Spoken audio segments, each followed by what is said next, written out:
I'm so glad I looked down. Everything I said, nobody has heard anything, but thank God I looked down. 'Cause I just realized I was just doing some work, and I just realized I put this thing on mute.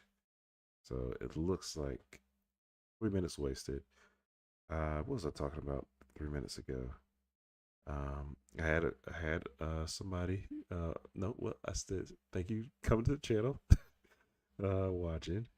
I said I had two requests because my shorts have been picking up.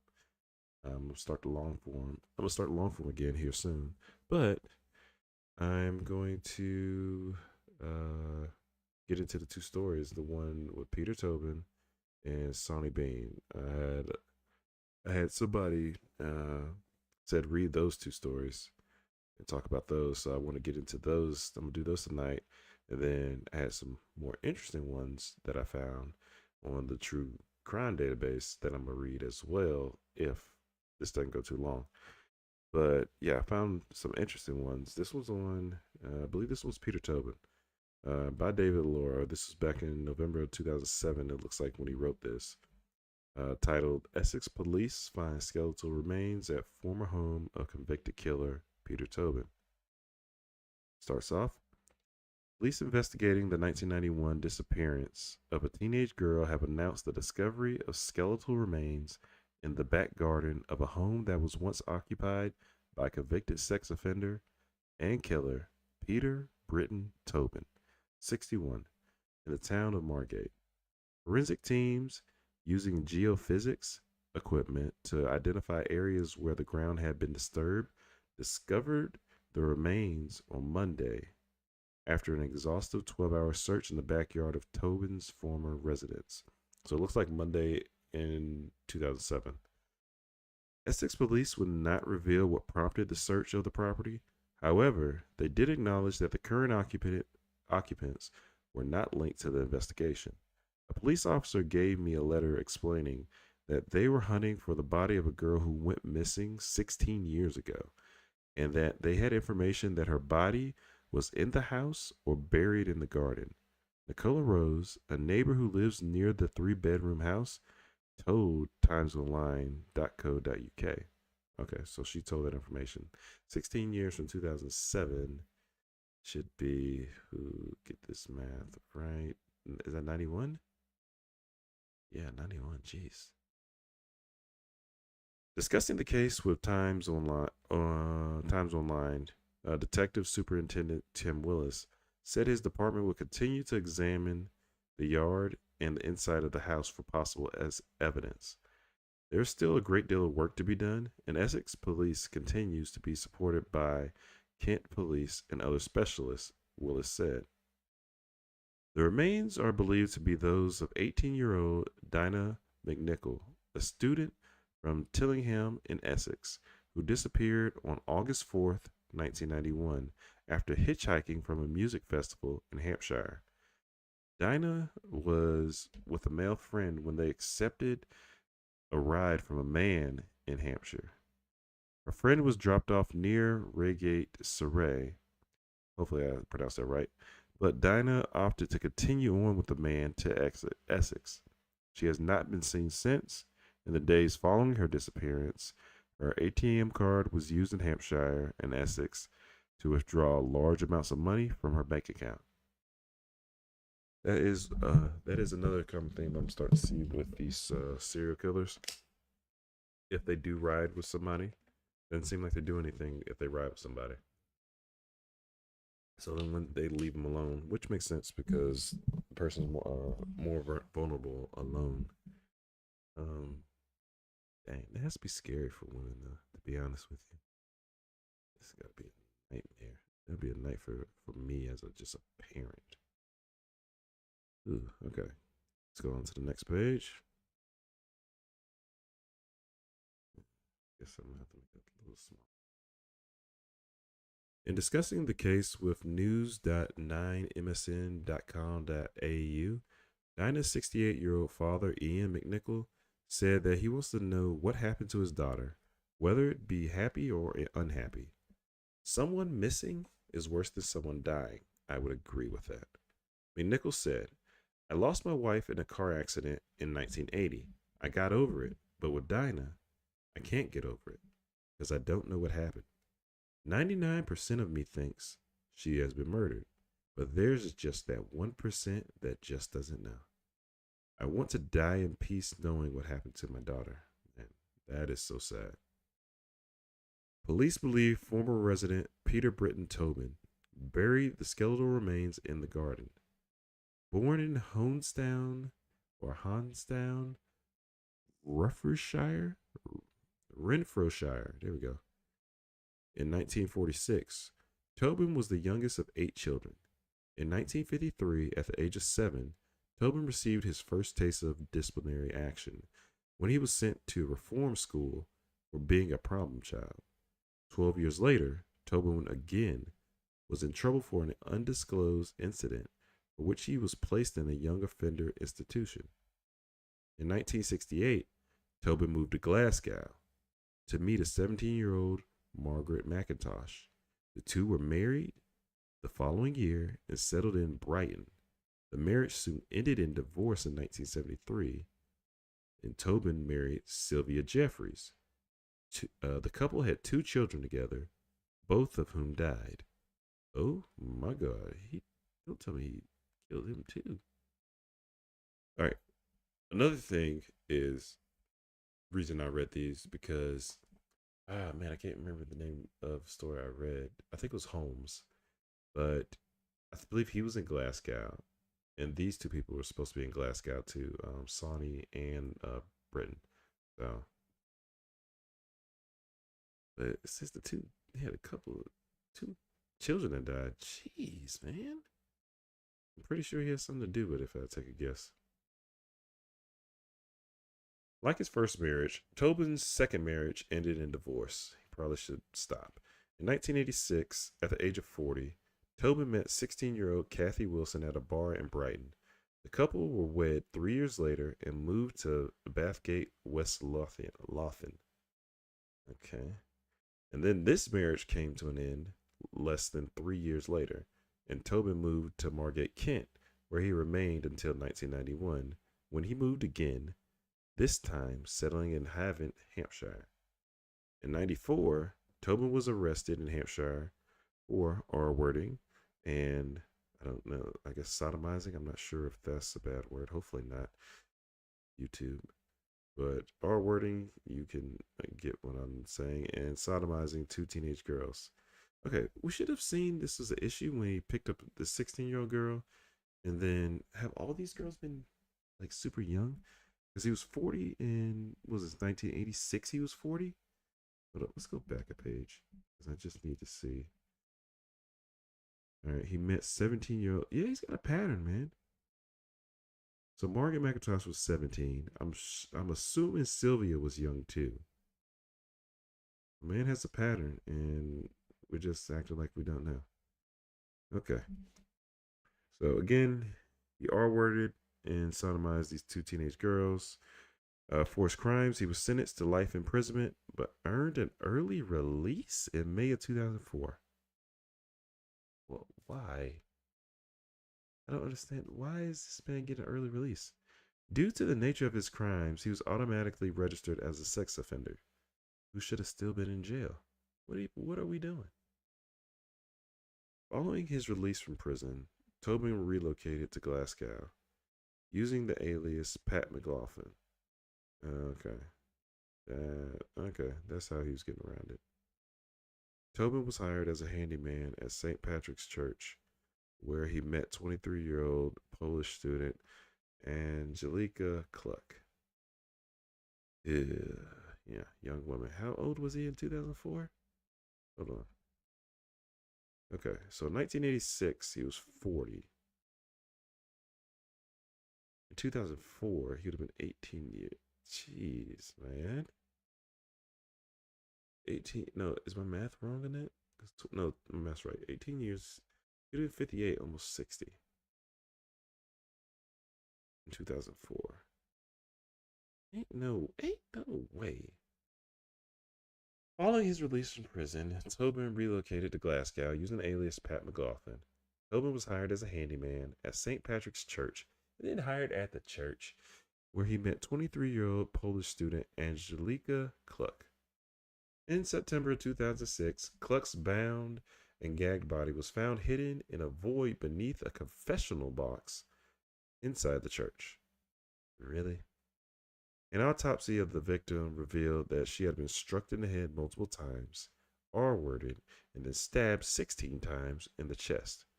Forensic evidence found at the scene suggested Cluck was still alive when she was placed under the floorboards.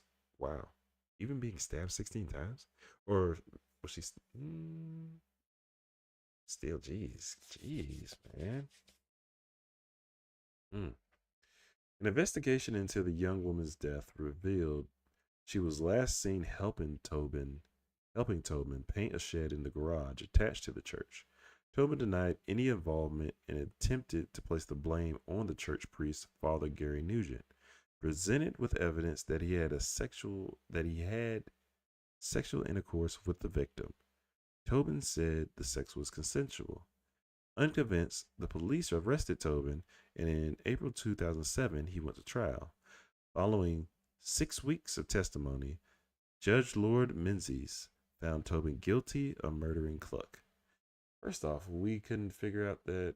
I know his name was Pat whatever at this point, but you're telling me we couldn't figure out this is the same guy who got off of life somehow? I still don't understand how he got out of life imprisonment. They need to explain that, because obviously this dude's sick in the head. The advocate. Okay, let's continue the story. The advocate deputy describes what you did to Angelika Cluck as an atrocity, and the word aptly describes what you did to this young woman, Judge Menzies said during Tobin's sentencing hearing. Any case of R word is serious, and any case of murder is serious. But what you did to Angelika Cluck was inhuman. For his crimes, Judge Menzies sentenced Tobin to a minimum of 21 years of prison. So how old is he at this time? He's 60 at this time, I think. Yeah, I think he's 60. In 2006, he was 60. Okay. 21 and 81. I don't know. I feel like he was coming out of 81 and still he needs to get life. Police now believe Tobin could be a serial. Really?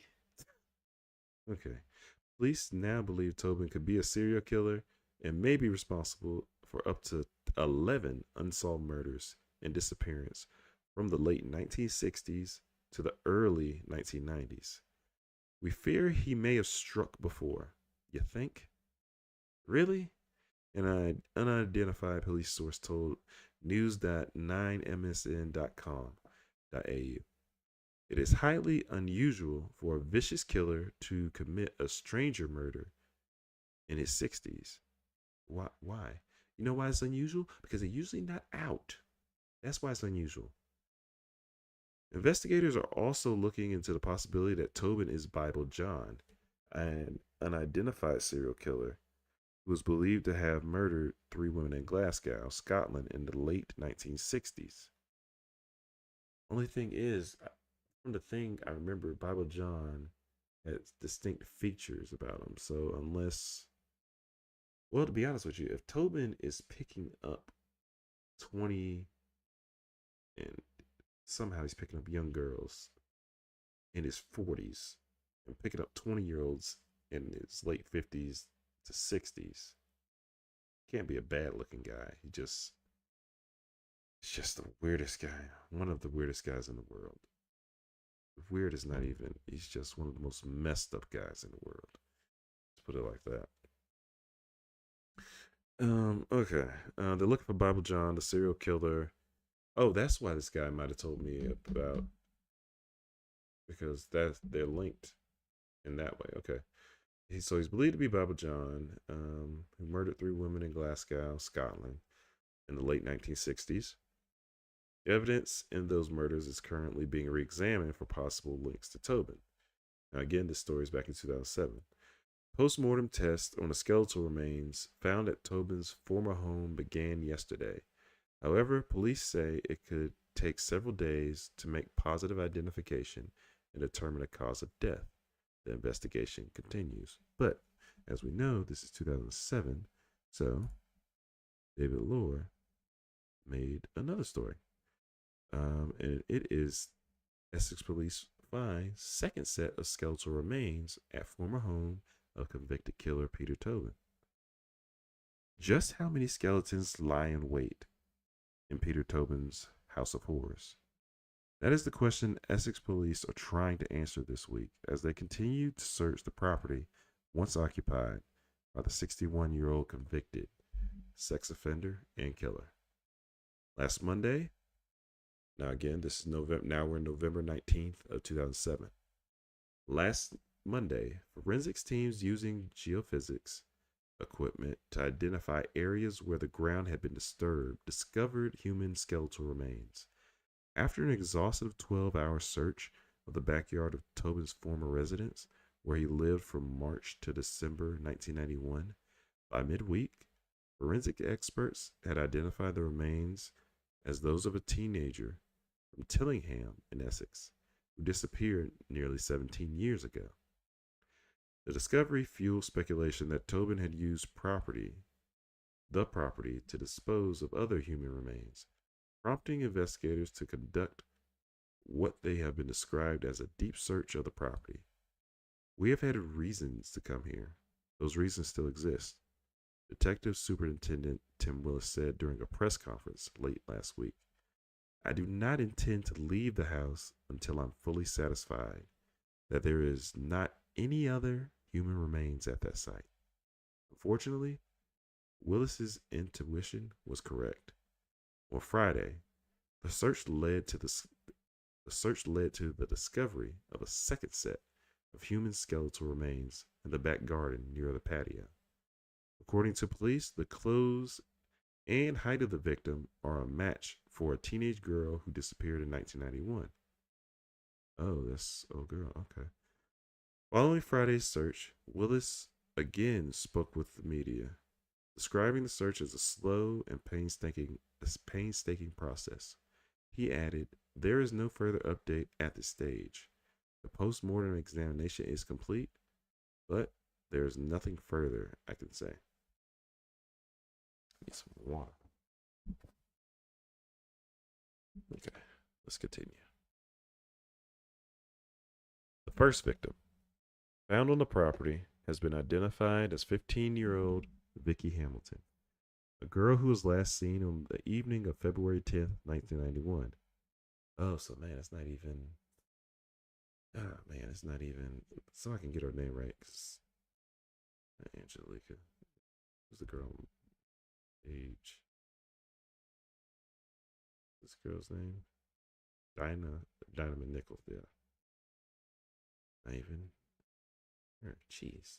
This dude's going through so many different killings. Okay.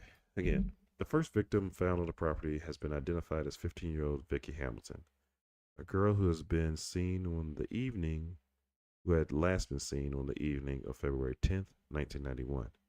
According to police, she disappeared while en route from her sister's house in Livingston to her home in Reading, near Falkirk. Investigators have been able to ascertain that she got off the bus at Bathgate, West Lothian, to wait for a connecting service. An eyewitness places her on a bench near the station at approximately 5:30 p.m. Her movements from there remain a mystery. Roughly 2 weeks later, police received their only physical clue in the case when her purse was found in a garbage can near St. Andrew's Square bus station in Edinburgh. This has cast a shadow over the family for nearly 17 years. Vicky's father, Michael Hamilton, told news.independent.co.uk, never knowing if she was alive or not, knowing in your heart that she's dead, but still daring to hope you might be wrong. I have replayed it so many times in my head. If only I had picked her up. But she was 15 going on 16, and you have to give teenagers their independence. Reading these stories, man, my little girl. I don't even want to say her name just in case there's killers out there looking at me. Man, I do, man. I see why people don't let their kids go nowhere. The second victim is believed to be 18-year-old Dinah McNichol, a student from Tillingham in Essex who disappeared on August 4th, 1991, after hitchhiking from a music festival in Hampshire. It looks like we're about to go over the same part, but might as well read it just in case. Dinah was with a male friend when they accepted a ride from a man in Hampshire. Her friend was dropped off near Reigate, Surrey, but Dinah opted to continue with a man in Essex. And again, I'll say, as a woman, get out with your friend, even if you don't like your friend, but if you can trust that friend. Because these other people you cannot trust, because you don't know who you're in the car with, especially when you're alone, especially when you're hitchhiking. She has not been seen or heard from since. In the days following her disappearance, her ATM card was used in Hampshire and Essex to withdraw large amounts of money from her bank account.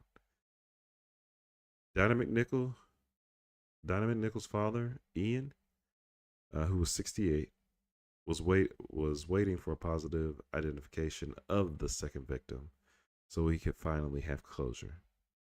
I can now die in peace if it is Dinah, her father told News Independent. I'd be elated. If they found her, it will mean the family can grieve. We want an end to it, and we want to know Dinah is dead. We can actually have put her remains next to her mother's, have time to mourn, and get on with life. That would be hard for me to, man, because I would just be having night. I would have of that whole situation, just knowing something happened to my little girl that brutal, gruesome. I'd have nightmares. Essex police have yet to reveal what prompted the search of the property, other than to say it came about as a result of a cold case review. The current occupants, good, that's that right word up. The current occupants of the property, Nicola Dowling and her boyfriend Mark Durage, were moved to a hotel last week, and if I was them, I would be moving out of that place. Police say they are not linked to the investigation. On Saturday, Tabitha Wilson, an Essex police press officer, read a brief statement to the media on behalf of Nicola. It read in part, on Friday, November 9th, remember this 2007, I believe we're still in 2007, it might be 2008 at this point. On Friday, November 9th, Essex police visited our house and explained everything to us. We had never heard of Peter Tobin and found the news devastating and unreal.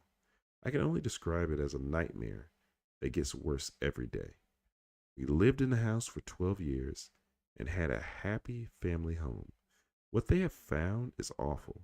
It has turned our family upside down. Moving out of our home has been traumatic.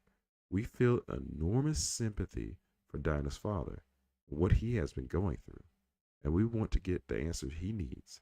Since we moved out, the developments have been shocking for us all. Nicola says she could never live in that house again with the knowledge of the victims who have been found on the property. Yeah, I couldn't live there. They would have to dig that place up, and yeah, they would have to, yeah, a lot of stuff would have to happen.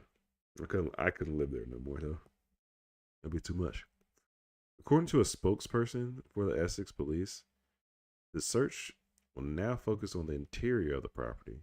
The floors will be pulled up and the foundation will be examined with special radar systems that are designed to detect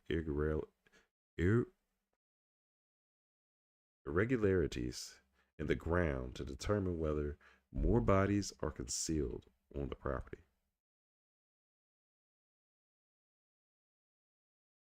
Jailed for R-wording and sodomizing two teenage girls in 1994, Tobin was sentenced to life imprisonment, but earned an early release in 2004, which I still don't get. I don't understand how this man got out.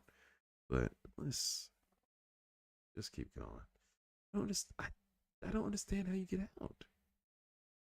What warrants an early release in this case? Like, he should have had to serve his full time. Due to the nature of his crimes, he was automatically registered as a sex offender. We know that. It goes back into the story of Angelica Cluck. Um. Okay. Might. Yeah, and then it goes back into the same story as before. Let me see. Okay, this is another part of the story I see. So it says Peter Tobin made his first appearance before the Lithgow Sheriff Court Thursday to face charges in Vicky Hamilton's murder. Michael Hamilton was waiting when Tobin was taken out of a police van to be led into court. The mere sight of his daughter's killer sent Michael into a rage, and he was unable to hold back his emotions, verbally attacking Tobin as the police led him inside. I hope you die, you bastard, Michael shouted as the police officers physically restrained him from attacking Tobin. Yeah, I understand, Mike. Afterwards, Michael broke down in tears as family members led him away. Yeah. Police say it's too early to tell if Tobin will be charged with any other cases. Now, again, this is back in 2007. And I believe we have one more story, if maybe not. Unless I might have read the stories out of order on accident. No, I didn't. There's just no other story. Let's just make sure. Yeah, we did the geophysics. So that was Peter Tobin. I thought I had, honestly, I thought I had another story on Peter Tobin, but I guess not sure why I don't.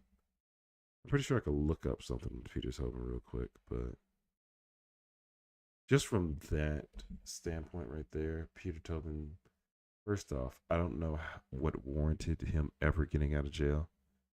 Whoever made that call, they should be looked into, in my opinion, because it doesn't really make any sense.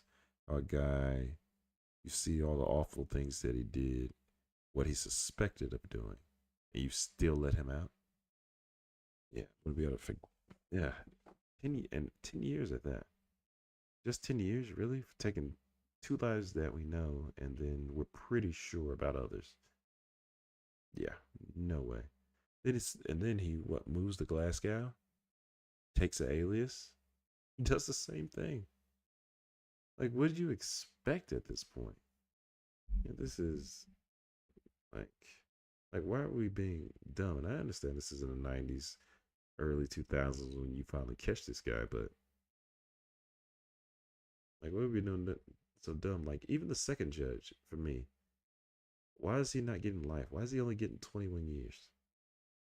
He should never be able to leave courtyard or not a courtyard, whatever the yard. Let's just call it the yard. He should never be able to leave.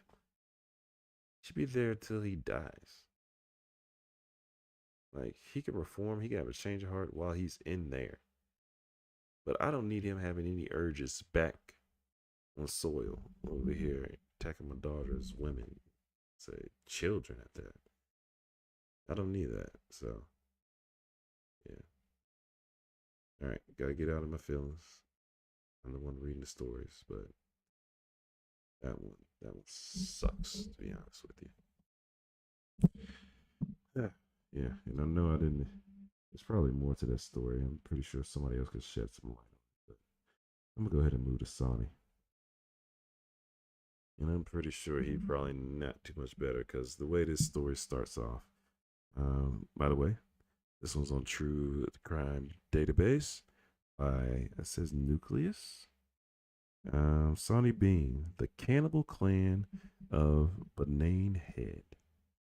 Don't know what that means, but I don't like it. Okay. It says Sonny Bean, and there's a caption that pops up. It keeps saying, "It isn't over. It will never be over." Not sure what that means, but I don't know. I don't know if I like it. The tale of Sonny Bean and his murderous progeny has passed that. Let's reread that because, ooh, that messed me up. Might need some water. Okay. The tale of Sonny Bean and his murderous progeny has passed down from generation to generation, become something of a nightmarish legend in Scotland. Bean and his progeny were believed to have been responsible or deaths of hundreds or even thousands over a 25-year period in the 16th century. All right, I'm going to pause right there because I need to know what this word progeny means. It says progeny is a word that means offspring or descendants or children. It can also refer to the result of a reproduction, replication. So a person's children are their progeny. Okay. So Sonny being his murderous progeny. Oh, so does that mean they just a family of killers? Oh Lord, what am I reading? And this is what he suggested. Okay, okay, let's go. All right. So, okay, so we got Sonny Bean. His murderous progeny has passed down from generation to generation, has become something of a nightmarish legend in Scotland. I bet. Bean and his progeny were believed to have been responsible for deaths of hundreds or even thousands over a 25-year period during the 16th century.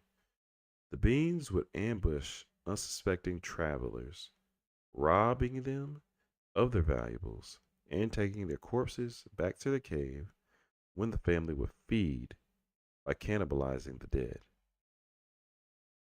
This is gonna be a tough one. Their crimes were eventually discovered, and Bean was captured by royal decree along with his entire family. With the ghoulish evidence found in their cavern dwelling, they were sentenced to death and would suffer a particularly gruesome execution. The story of Sonny Bean has become mostly myth, with few contemporary accounts for their crimes. The cannibal clan of Benainhead has passed into local folklore. This is okay. This saying is folklore, but we got a real story. Ew, this is crazy. Okay, so Sonny Bean, the Penny Dreadful, the Penny Dreadful crimes of Sonny Bean. The story of Sonny Bean first appeared in the Newgate Calendar, a popular crime catalog that was originally published as a monthly bulletin of executions produced by the keeper of Newgate Prison in London, and subtitle The Malefactor's Bloody Register. Other publishers began to appropriate the calendar's title, putting out biographical chapbooks and notorious criminals of the age, such as the Highwayman, Dick Turpin, pickpocket, pickpocket Mall Cutpurse, and the murderess, Sonny Bean. Most of the accounts are highly embellished and drawn uncritically from other, often unverified sources, but mostly refer to social issues and contemporary events. It was similar to the cheap popular series literature printed during the 19th century that were known as penny dreadfuls and also featured sensational subject matter that focused on criminals, detectives, and supernatural entities, such as Sweeney Todd and Varney the Vampire. A penny dreadful edition of the New Newgate Calendar appeared between 1863 and 1866. According to the Newgate tabloid publication, Sawney Bean was one Alexander Bean, born in East Lothian during the 16th century. It was said that his father was a ditch digger and a hedge trimmer, and that Bean attempted to take up his father's profession, but soon realized he was not a fit for that line of work, becoming a tanner by trade. When he left the family home, he relocated across the country to Ayrshire, Scotland, and married a vicious woman by the name of Black Agnes Douglas, who was accused of being a witch.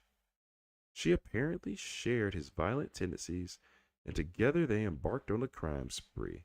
And after robbing some travelers and cannibalizing one of their victims, the couple came across a coastal cave in Benin. Okay, okay, okay.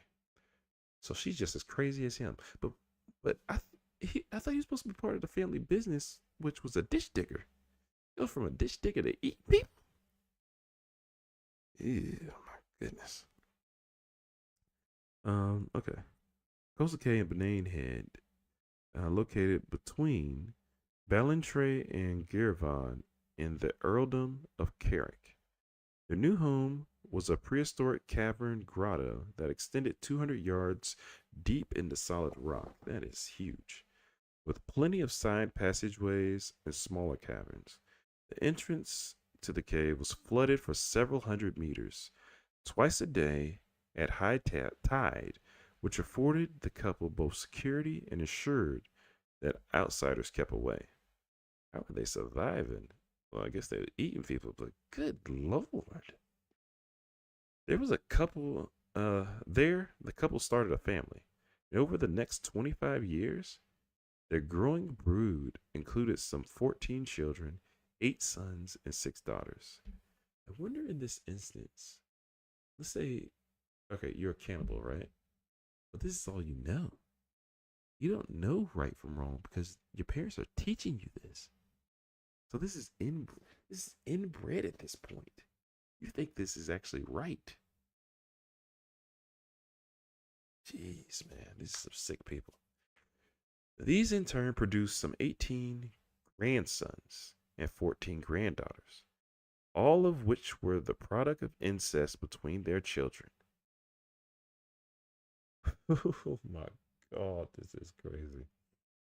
In order to feed his fledgling family and without a trade or regular employment, Bean and his offspring would organize carefully planned ambushes at night to rob and murder lone and groups of weary travelers, waylaying coaches and leaving no survivors. As the old saying goes, dead men tell no tales.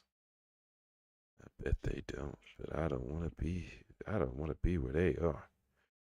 The clan would bring the bodies back to Benane Head, where they were dismembered and consumed.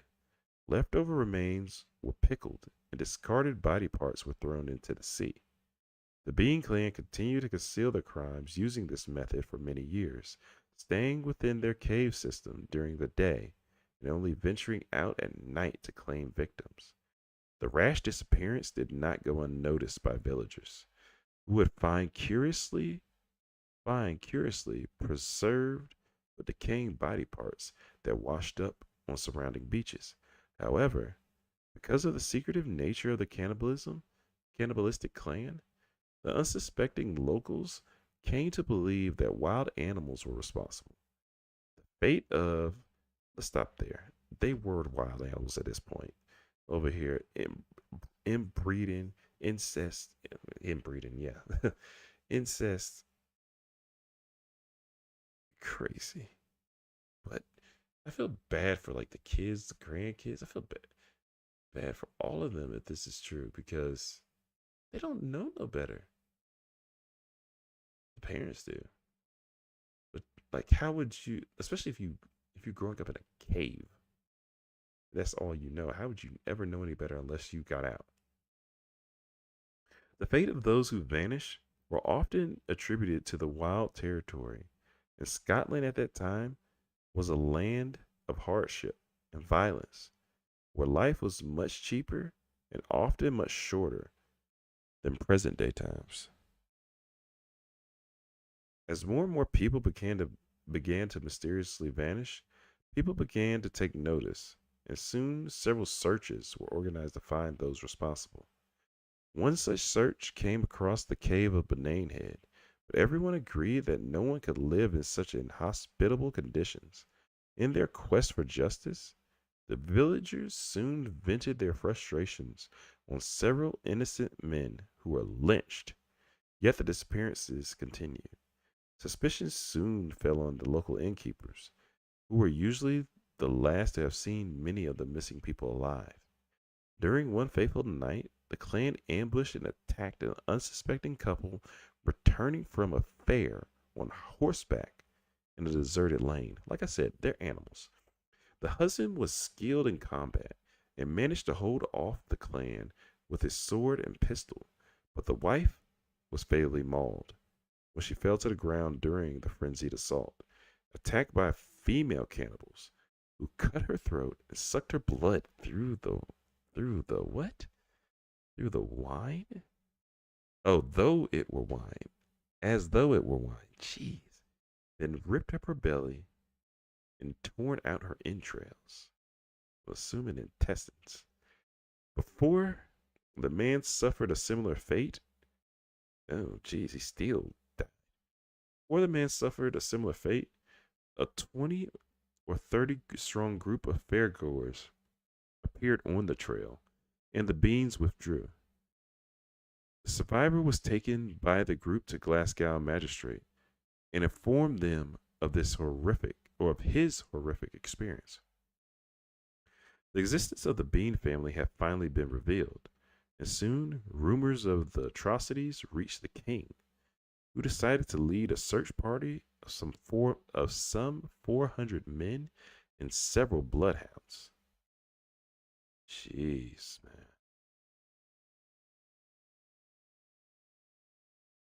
Okay. Now it looks like we're about to get into some executions. All right, like they should, like that should have happened to Tobin, to be honest with you. But let's keep going. After several failed searches, and they still couldn't find these people. Really? After several failed searches, an armed party led by King James I of Scotland eventually came up on the cave at Head, and upon entering by torchlight, made their way down through the mile-long twisting passageway to the depths of the inner sanctum of the Bean family lair and the horrors within. There, they came across the cannibals clan surrounded by an assortment of human remains, with some body parts hanging from the walls, barrels filled with limbs, and mounds of stolen booty from their many years of plundering. Yeah, what were they going to do with it unless they went out to civilization? They just collected at this point? Yeah, because you can't do nothing. There are two explanations concerning the fate of the Sonic Bean and his clan. The less well-known resolution involves the king's hunting party causing a cave-in at the entrance by placing barrels of gunpowder outside their cavernous dwelling, causing the Bean clan to perish by suffocation. The more well known version is a far more barbaric and a fitting end to the wretched cannibal clan.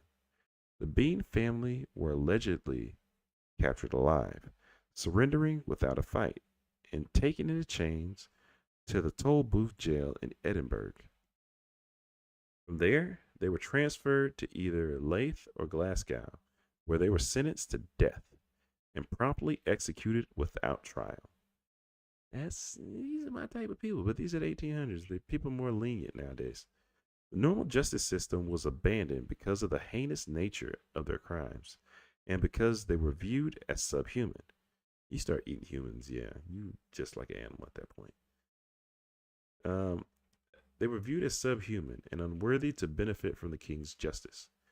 In some accounts, they were accused of murdering 1,000 people, while other sources cite rather specific numbers, such as, and some say, 5,593, which is crazy to keep a count that high. To even think about it, murder 100 people beneath them. They're killing people. They've been killing people for years at this point. Years. Sonny Bean and the other 26 male members of his clan had their genitalia cut off and thrown into the fire pits, while their hands and feet were severed so they would slowly bleed to death. As he lay dying, Sonny reportedly shouted his dying words, "It isn't over.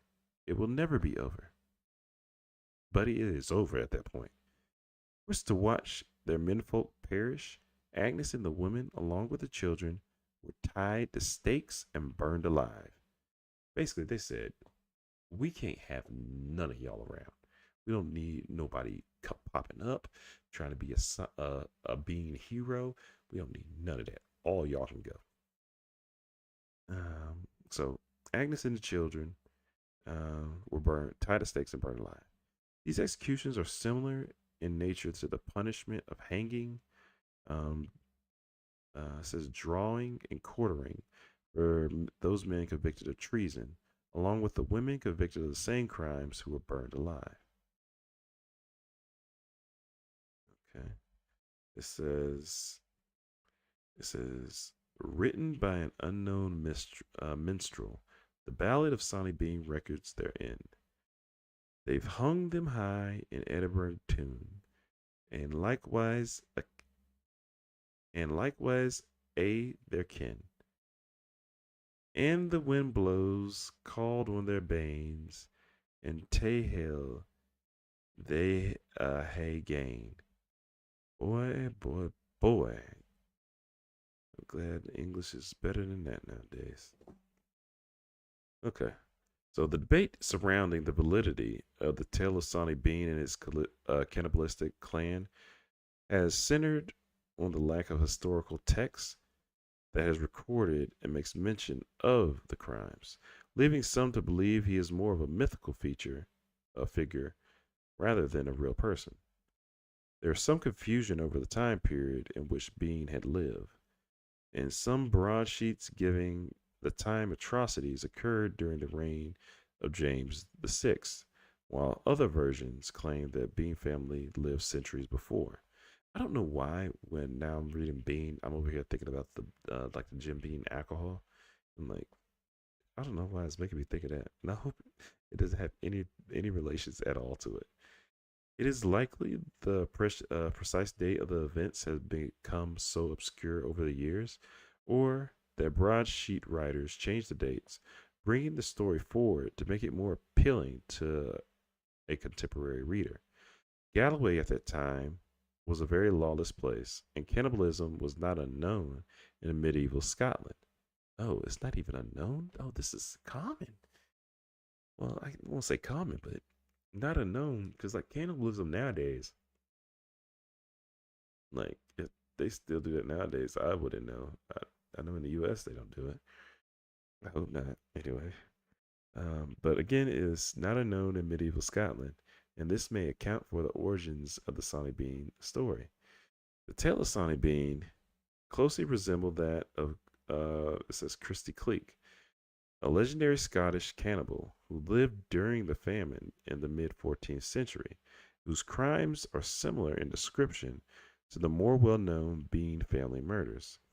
Cleek, whose real name was Andrew Christie, does that say Christie? My eyes are playing tricks on me. Andrew Christie, a Perth butcher, was said to have joined a group of scavengers in the foothills of the Grampians, and when one of the party died, Christie put his skills to good use on the corpse and provided his companions with a sumptuous meal. I don't know if that's supposed to say scrumptious, but I hope not. The group then developed a taste for human flesh. Good God. And then, under Christie's leadership, they began to ambush travelers in the passes of the Grampians, feeding on their bodies and those of their horses. He took his sobriquet from his use of the cleat crook, and that was a hook that he used to haul his victims from their mounts. His group was responsible for murdering some 30 riders. His company was eventually defeated by an armed force from Perth. Oh, I can see why they say it's a legend tale now. It's 30, to me anyway, is more believable than thousands. It's thousands and you can't find this person still after thousands? That would be tough. It was alleged that Cleek had managed to escape and re-enter society under a new name. Not if you eat humans, you better not do that. Early versions of this narrative are far less detailed. The only only make mention of Christie's cannibalism and his method for trapping his prey. For centuries, Cleek would become something of a boogeyman. That is a boogeyman. It's a boogeyman, a story told to naughty children who were silenced into obedience by the mere mention of Christy Cleek. The similarities between Christie and Sonny Bean are evident, and there is some speculation that one story had given rise to the other, or that both may have been derived from a different common source. While Sonny Bean appeared to exceed his counterpart in terms of notoriety, the Christie Cleek legend appears to be older, and the tales of the Bean clan do not appear before the 18th century. Whilst Christie's crimes are documented from the 15th century onward by Nathaniel Crouch, who wrote about the crimes that happened in 1459 during the last year of the reign of James II in Scotland. It is difficult to separate fact from fiction with the case of Sonny Bean, which has been which has become synonymous with tourism, boogeyman stories, and folklore.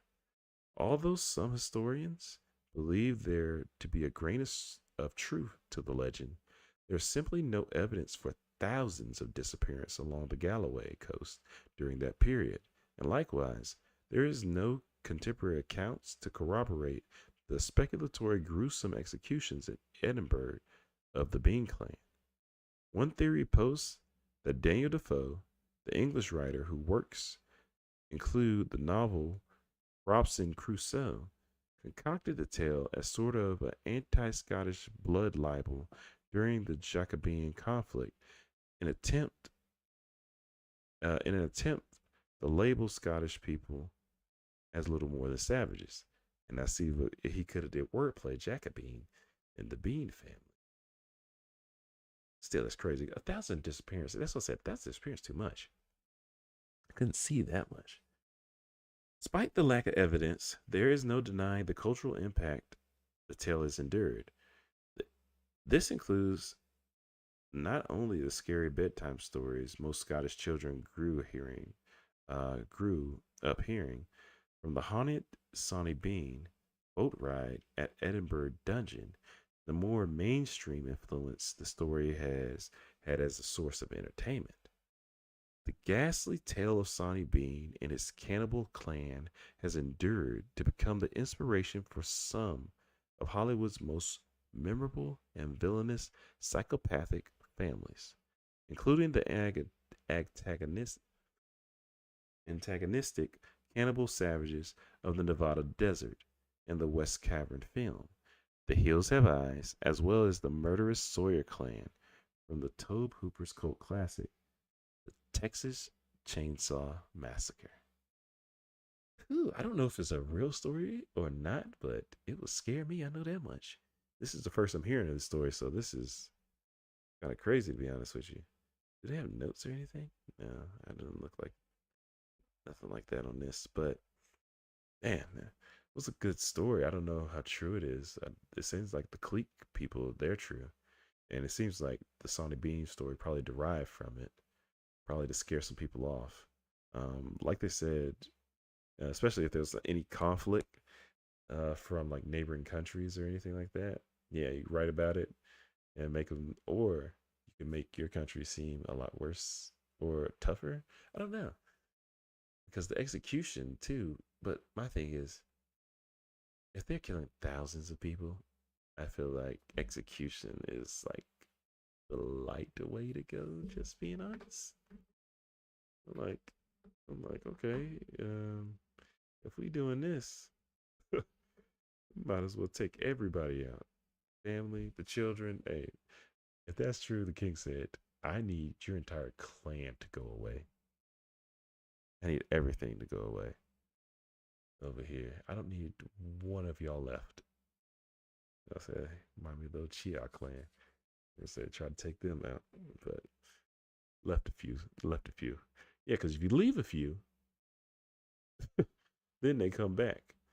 But I'm not sure. I'm not sure if thousand. I'm not sure because after 100, I feel like that should have been enough for like the king to be like, "Hey man, we just lost 100 people." Just think about it. Think about like if you lost 100 family members over a span of a year. Losing two is a lot. In some instances, losing one could be a lot depending on the person. So to lose 100 and then to say not 100, nah, we lost 1,000, and then say in some accounts it was 5,000, whatever the number was. It's too many people, even over 25 years. I know it said 25-year span, but still, that's way too many people, even over 25 years. Oh man, and but it sounded like they were real life savages. And like, ooh, godly, other countries, I'm not sure. Makes me not even want to go nowhere. And hey, look, and the thing about these people, they attacking men and women. They don't care what you look like. They said, we hungry. We coming to get you. But, oof. Yeah. So it sounds like, if I had to take a guess, the Sonny Bean story is probably more folklore than anything. And the, what's his name, Cleek? That story is probably the true story. Because Andrew Christie, yeah, that probably is the real story. Because, like you said, they said he killed about 30 people or ate up 30 people.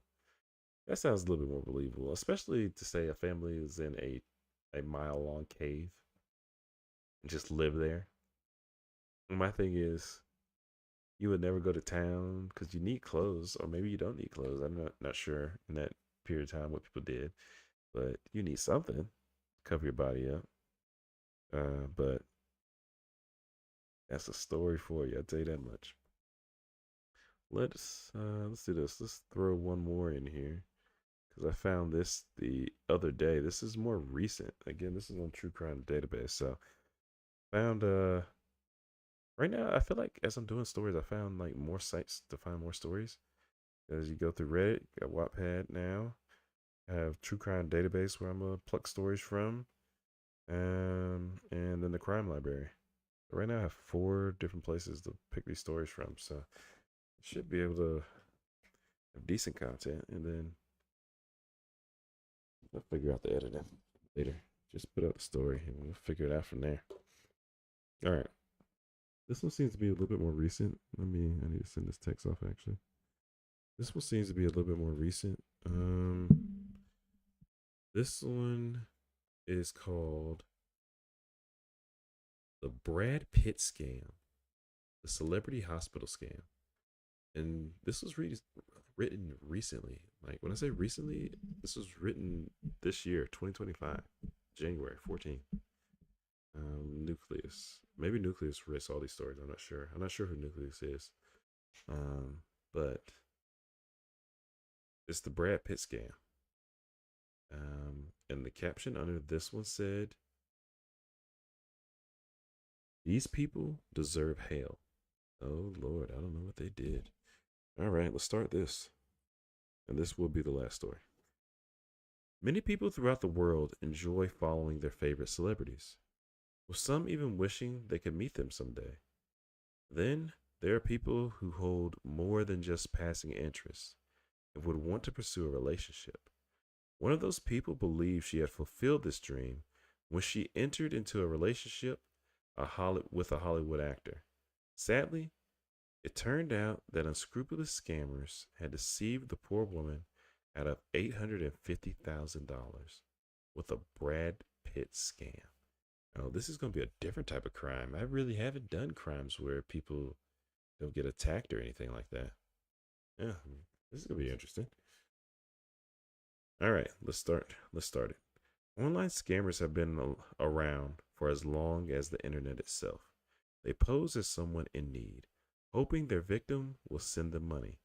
Romance scams are even more insidious when they prey on the lonely and desperate.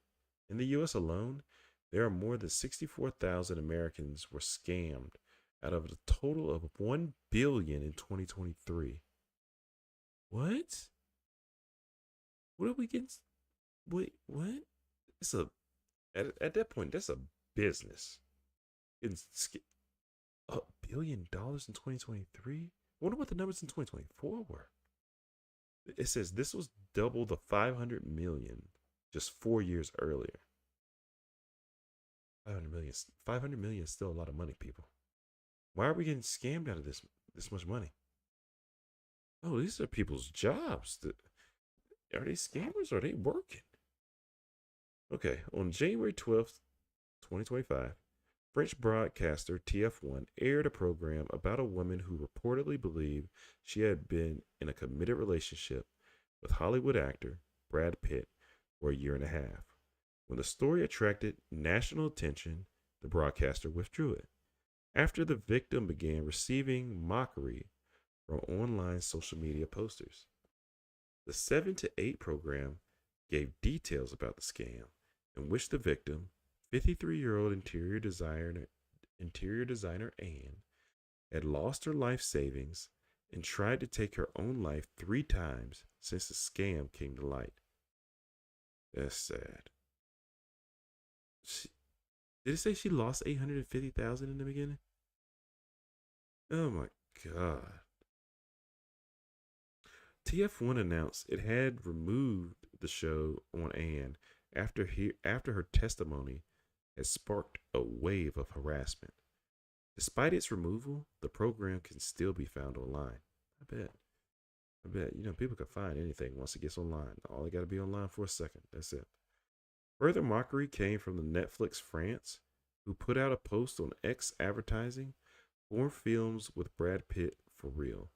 Post was later deleted, and the French football club Toulouse FC made a formal apology to Anne after it said, "Hi Anne, Brad told us he would be at the stadium on Wednesday. And you?" Sounds like Netflix gonna have to put out an apology too. Jeez. It was explained in the program that Anne was first contacted by someone when she downloaded Instagram in February 2023. At that time, she was still in a marriage to a wealthy entrepreneur.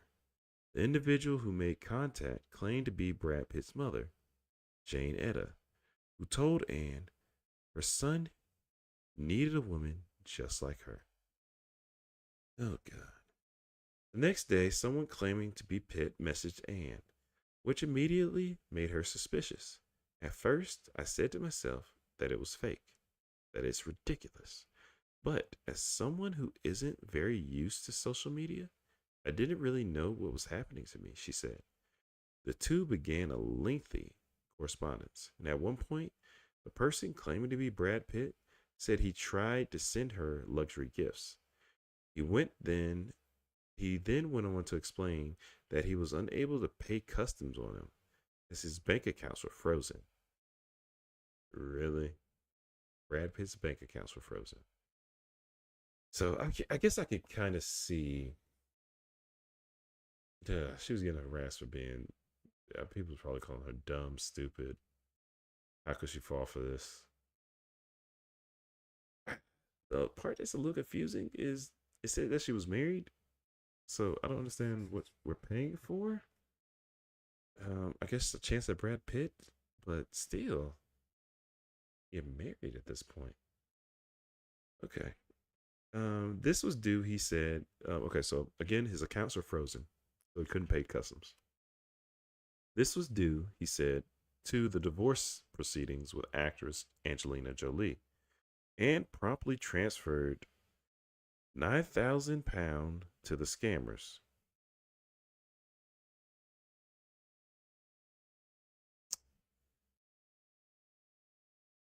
Wow. Wow. Like a fool, I paid. Every time I doubted him, he managed to dissipate my doubts, she said. The request for more money continued, and the pressure was increased when the fake Pitt said he needed money to pay for kidney cancer treatment. Why would Brad Pitt need any money? Why would Brad Pitt's accounts be frozen? Oh, wow. Okay. I need to learn how to do the screen thing because they got this thing set up perfectly. Man, I don't know how to share my screen yet. I'll work on that next screen. But okay, to give a depiction, there's a picture of Brad Pitt in the hospital with a hospital gown. Well, he got like cards next to him. He's over here smiling. It's clearly photoshopped. It's not real, but I can see how old a person could get fooled. Under it, it says it's an AI generated image of Brad Pitt sent by the scammers to this woman in France. So it might not be pound that he sent. It might have been euros. So 9,000 euros that was sent to the scammers. In an effort to convince her, the scammers sent multiple pictures depicting the 61-year-old actor in a hospital bed with bandages wrapped around his head, and even one of them with him on the operating table. Really, can't have pictures of yourself on the operating table. Oh man. Okay. Getting worked up, but this is not my money I lost. Unbeknownst to Anne, these were AI generated images. However, when she tried to confirm if they were real, she found nothing that made her suspicious. I looked those photos up on the internet and I couldn't find them. So I thought that meant he had taken those selfies just for me. She said, around this time, Anne and her husband divorced. I bet they did, because she's spending money and he's like, where's the money going? And who are you sending the money to? It says she was awarded 775,000 euros as her share of the proceeds of their assets. Every euro of this money would eventually be sent to the scammer. Excuse me?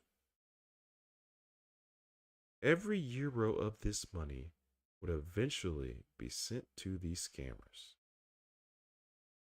Anne, whose own cancer is in remission. Mm, Jeez, man. My thing is, you and your husband get divorced. You send this money. Oh, man.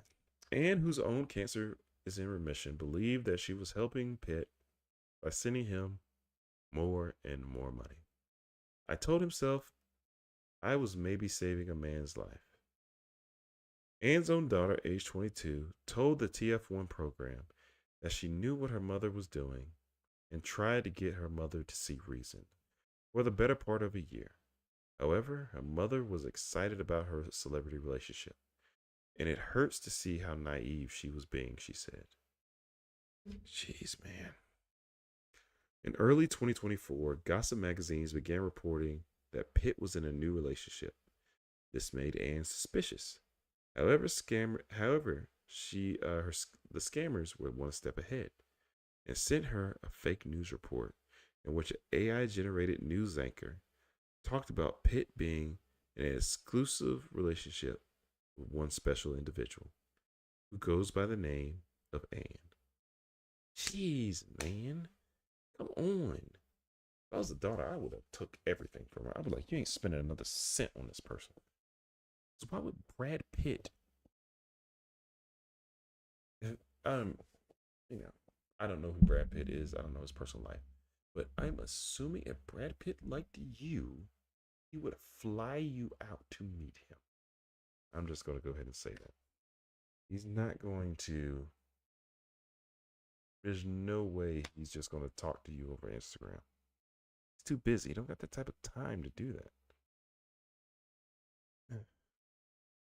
And it sucks because this lady got cancer now. Jeez. Okay, this settled Anne's suspicions for a time. However, on July 4th, it was revealed by People's Magazine that Brad Pitt was in a relationship with Inez de Ramon and that things between them were serious. With this, Anne decided to end things with a fake Pitt. And by September 2024, the source said that Pitt is very committed to De Ramon.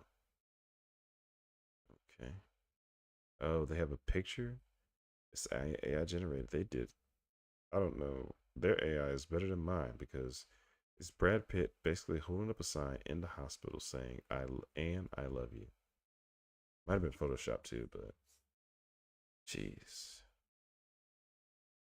In an effort to get more money from Anne, scammers attempted to contact her again, this time posing as Special FBI Agent John Smith.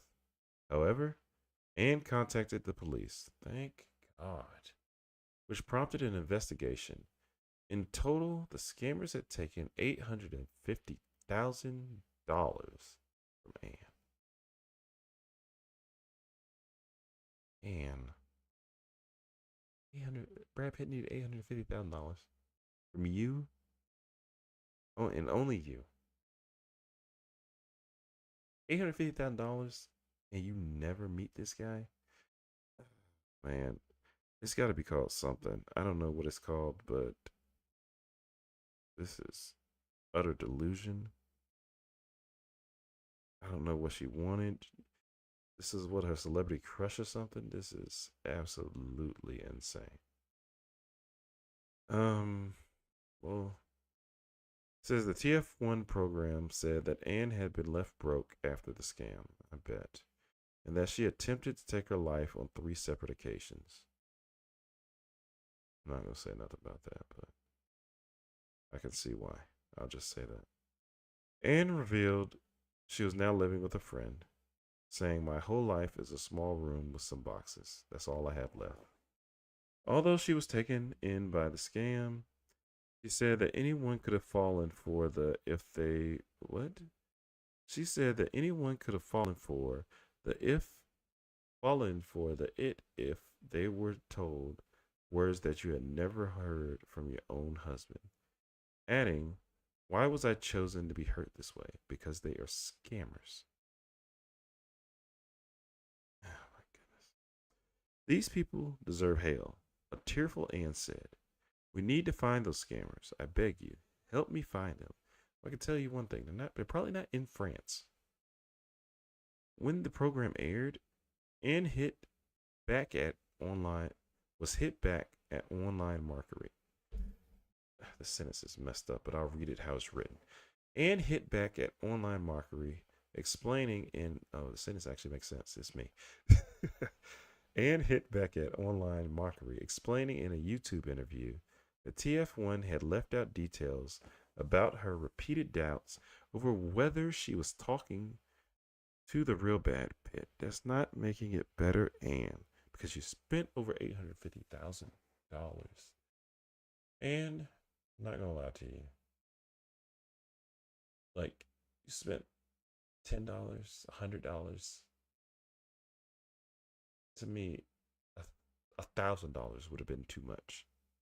But you spend $1,000. I'm like, okay, she got scammed out of $1,000. Okay, she learned her lesson. $850,000. I'm sorry, 850,000. And I'm trying to, um, I'm trying to take a little. I need to take a little bit of pity on this woman because definitely naive on how the online game works, but not to give somebody all your money. Like, honestly, it might be the reason you and your husband divorced, to be honest with you. I don't know. That's, if I had to take a guess, because he's probably seeing money come out of the account. He's like, why are we spending all this money? And you probably not explain the situation well at all because you don't want to let him know you sending money to Brad Pitt because he would have told you you're a damn fool because you can't send money to Brad Pitt because Brad Pitt got his own money. Brad Pitt's probably worth what you think, anywhere from 50 to 100 mil. Let's go ahead and I can go ahead and look that up. We don't even we don't have to sit here and speculate. We can look up Brad Pitt net worth. I'm sorry, I am way off. Okay. Yeah, I'm way off. Brad Pitt's net worth is $400 million. Probably one of the first things I probably would have looked up. And not gonna lie to you. Okay, let's read. Criticize Anne too much. Despite the online backlash and ridicule, some have gone to support Anne, with one person saying, "I understand the comic effect, but we're talking about a woman in her 50s who got conned by deepfakes and AI, which your parents and grandparents would be incapable to spot. And that's why you listen to your younger children who do know about it. Romance scams can affect anyone at any age, and thousands of people are conned every year." Well, you're right. If Anne's giving $850,000 to this billion-dollar business, for many, the advent of AI will seemingly only worsen the situation, with talented artists capable of creating convincing images that appear genuine, coupled with plausible scams, meaning people are at risk for being fooled more easily. French newspaper Liberation said, "Life today is paved with cyber traps, and AI progress will only worsen this scenario." Okay, And basically got scammed out of $850,000. That should be the title of this, because I still don't. I don't. I honestly don't understand. I guess some people are lonely in this world and they are willing to give anything. But I know like the people who look at like just let's say just like sex models and stuff like that, like online, at least they can actually see them. They can like see like a physical visual interpretation. Now the problem with them too though is because they think they're really that person's like girlfriend or boyfriend at the time. So that is an issue in itself, but at least they can actually see that person. Give $850,000 to somebody, if you think about it, you never talked to. You know how his voice sounds because I'm assuming if you're that big of a fan, you've watched his movies. So I don't know.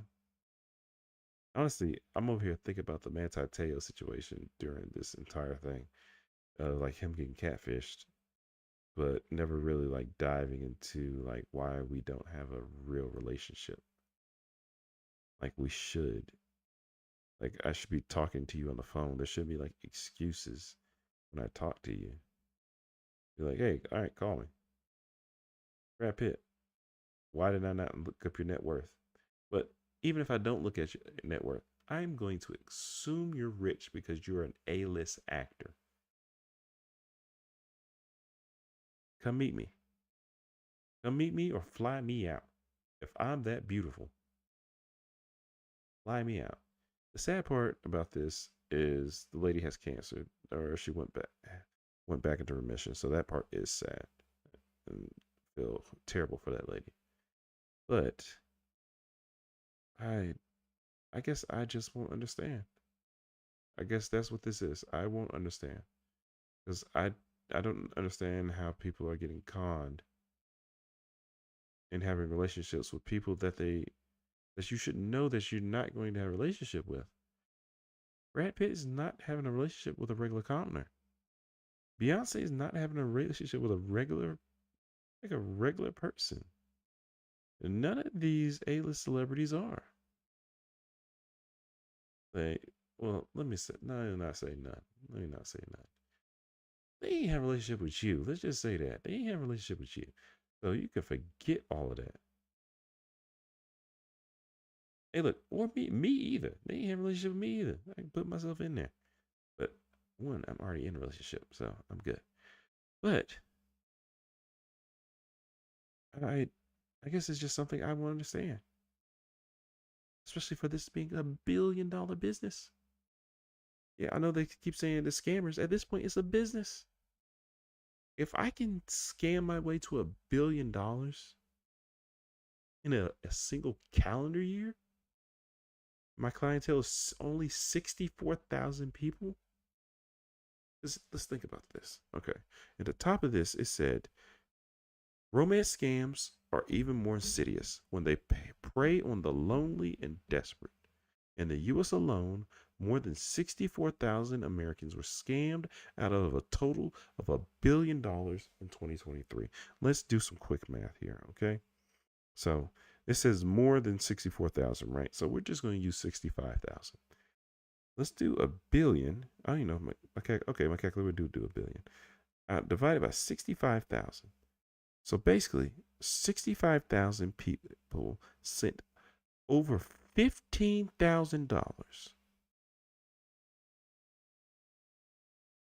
This is a business at this point. That's a business. And then it's saying 4 years earlier, it was 500 million.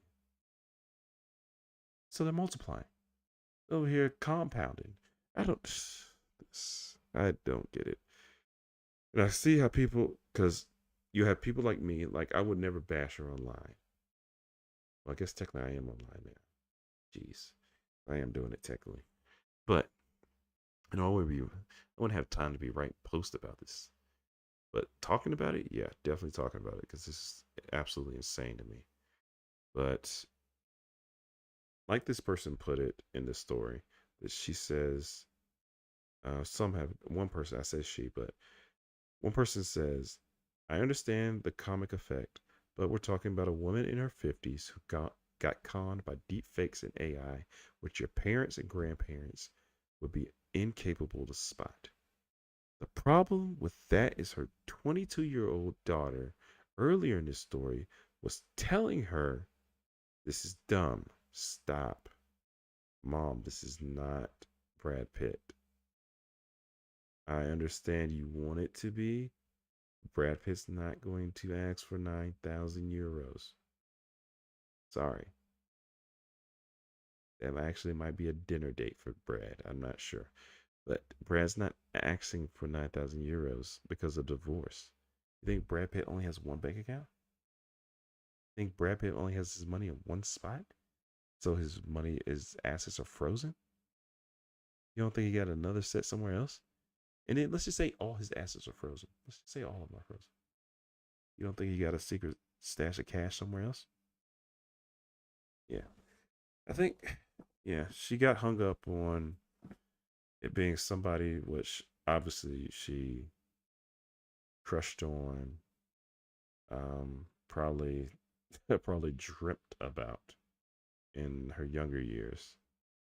And then to have Brad actually reach out to her, in her opinion, probably made it feel real, I guess, after talking to the fake mom and all that stuff. I know for me, when scammers try to reach me, I just play. To me, it's like a game at this point.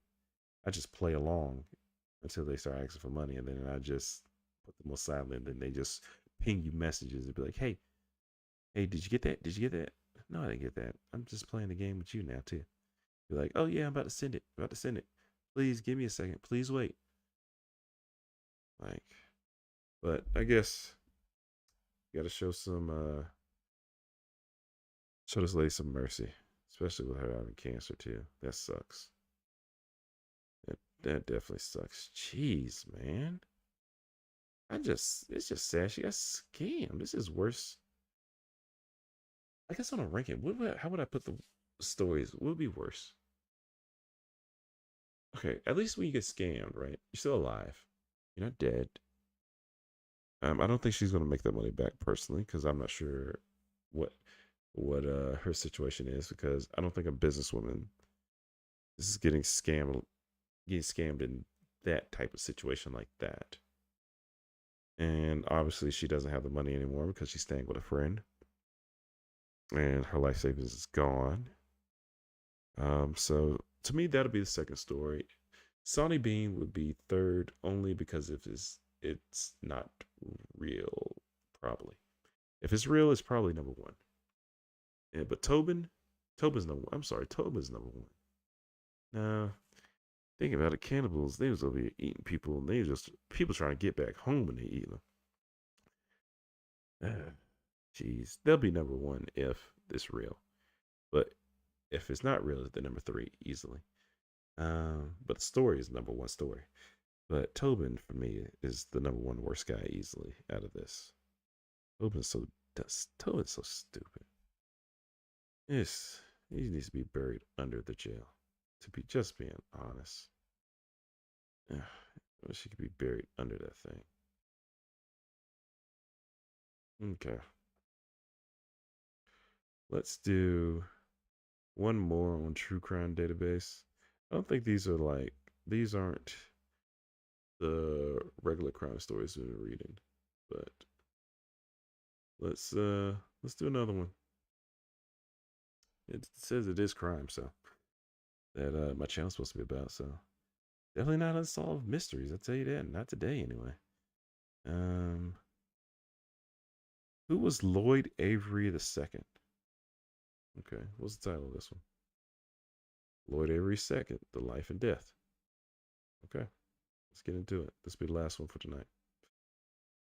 Few knew his name, but many will remember Lloyd Avery for his memorable role in John Singleton's 1991 Oscar nominated film, Boys in the Hood, as the gang member who leaned out of the window of the bright red 1988 Hyundai Excel, wielding a sawn off shotgun to blast Morris Chestnut's character, the promising high school football star Ricky Baker. as he ran off of for his life in the gang infested neighborhood of Crenshaw in Los Angeles. His early life. From a young age, Lloyd Avery II had wanted to be a musician, but a career in film soon became his burning passion. But after starring in Singleton's movie, Avery's career took somewhat of a step backwards, and few knew his private life was becoming eerily similar to that what was on screen of his character that kick-started his acting work. His transition from Hollywood actor to inmate in Pelican Bay State Prison is a tragic journey of a one man reaching the precipice of fame only to bring about his own downfall. What is he doing? Okay, they have a video collection of Lloyd. They have a bunch of videos on Lloyd. Jeez, man. Dang, this is a bigger story than I could even thought. Okay. Jeez, who wrote? When did they write? Let me see. When did this guy write this story? If it's Nucleus again, that means Nucleus might. Yeah, it's Nucleus again. In 2020 was the story was written. Okay, this is insane, absolutely insane. All right, Lloyd Avery, so known as Lloyd Fernandez Avery, was born June 21st, 1969, and grew up to be a working class neighborhood next to Baldwin Hills, known as Black Beverly Hills in LA, along with his brother Shay, his father Lloyd Sr., and mother Linda. The Averys were a quiet middle class family. Their father was a man of many skills, a qualified plumber, electrician, an expert carpenter who operated his own business, while his wife was a stay at home mom until the late 1980s when she started working in baking. Avery had a comfortable childhood, and Shay would later say, "We were silver spoon kids. We never needed for nothing." Unlike some of their friends, the family had the family of six had a pool in their backyard at View Park. Raised in a Christian household, their parents instilled in the boys and their sister the value of good education, and they were enrolled into school integration programs, with Lloyd attending Beverly Hills High School. There, he excelled in baseball and water polo. Dang, I didn't even know water polo was even a thing back then. Often seen driving his brown Pinto, doing donuts near a swim gym, Avery was considered the class clown, usually telling jokes to his classmates.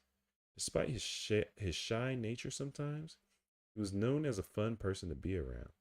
And although he didn't date much, the girls in his lectures were enamored with his pretty boy looks and long eyelashes. Some of his closest friends were the children of some well-known celebrities in the music business, such as musician and songwriters Quincy Jones, Smokey Robinson, and Clarence Avant.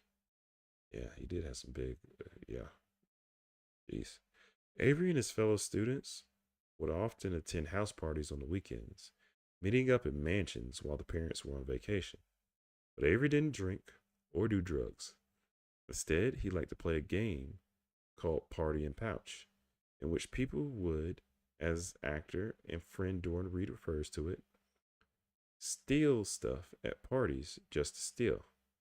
But at this point in Avery's life, he was no budding criminal. He was more of an attention seeker, troublemaker with a high pitched laugh who wasn't interested in gang culture until after 1991. So, what type of game just steal stuff? I don't like that game, especially if you have my house. Yeah, don't steal my parents' stuff. Yeah, Avery had a knack for exposing insecurities, pushing buttons, and developed something of a sarcastic streak, which sometimes provoked a reaction. Sometimes things got violent. Avery's friends Brent Rollins, the art director and graphic designer who created the logo for Boys in the Hood, recalls how one time comedian Robin Harris attacked Avery at Jet magazine photo shoot minutes before meeting him. "I don't know what Lloyd said to him," says Rollins, All I remember is that Robin Harris was choking him against a sofa, but his incessant needling was just one of the negative part of his larger personality. He had a mischievous streak and a really sweet streak, Wallace said. Day before Christmas Eve, he would drive around at people's houses to give them Christmas cards. Who does that? Avery was also impulsive and reckless, something which led to his first incarceration. During one night in 1988, Avery and several friends, including Doran Reed, were leaving a UCLA party in Westwood when they were approached by a group of frat brothers. Avery cracked a joke, some words, and exchanged between groups, and soon a fight broke out. Then, just as a patrol car appeared down the street, three gunshots rang out. Although Avery wasn't the one who fired the weapon, he was carrying a fake ID. As a result, spent 3 days in jail. His friends grew concerned afterward, not because of the circumstances of what happened, but because of Avery's reaction to it. What scared me was that Lloyd was laughing about it, says Avery's friend Keith Davis. He told me that he really liked jail. It's like, how the hell do you get locked up and say you enjoy it? He was so flippant.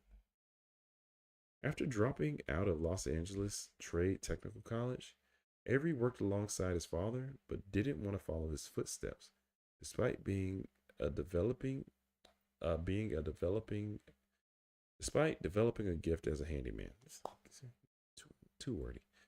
Avery had a passion for music, but his father disapproved. So much so that he once took a baseball bat with Son's SP 1200. Jeez, come on, Dad. Come on, chill out. He wasn't all that happy with the choices Lloyd had made, his mother, Linda Avery, says.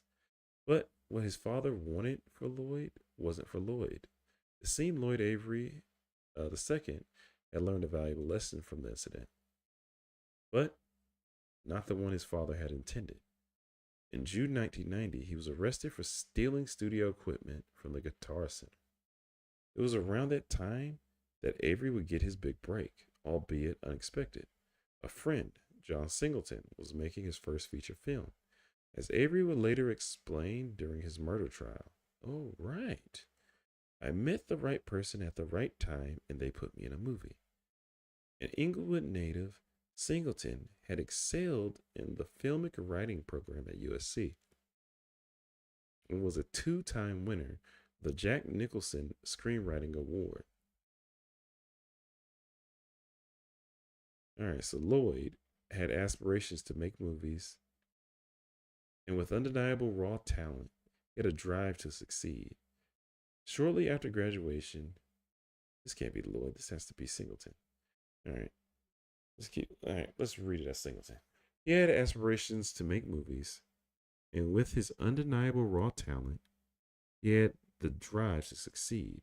Shortly after graduation, Columbia Pictures agreed to film Singleton's script for Boys in the Hood, with him as the director. Okay, that's a big break, to be honest with you. The cast was made up of like Avery and mostly locals, which Singleton intended to keep a sense of realism to this project, which depicted gang culture and the lives of three young African Americans growing up in South Central Los Angeles. The film followed the friendship of Cuba Gooding Jr.'s character Trey Styles and Baker's brother, played by Ice Cube, and Morris Chestnut. Baker's brother, yeah. In one of the film's most memorable scenes, Chestnut's Ricky Baker, a promising football star, and Gooding's character go to the local store to pick up groceries.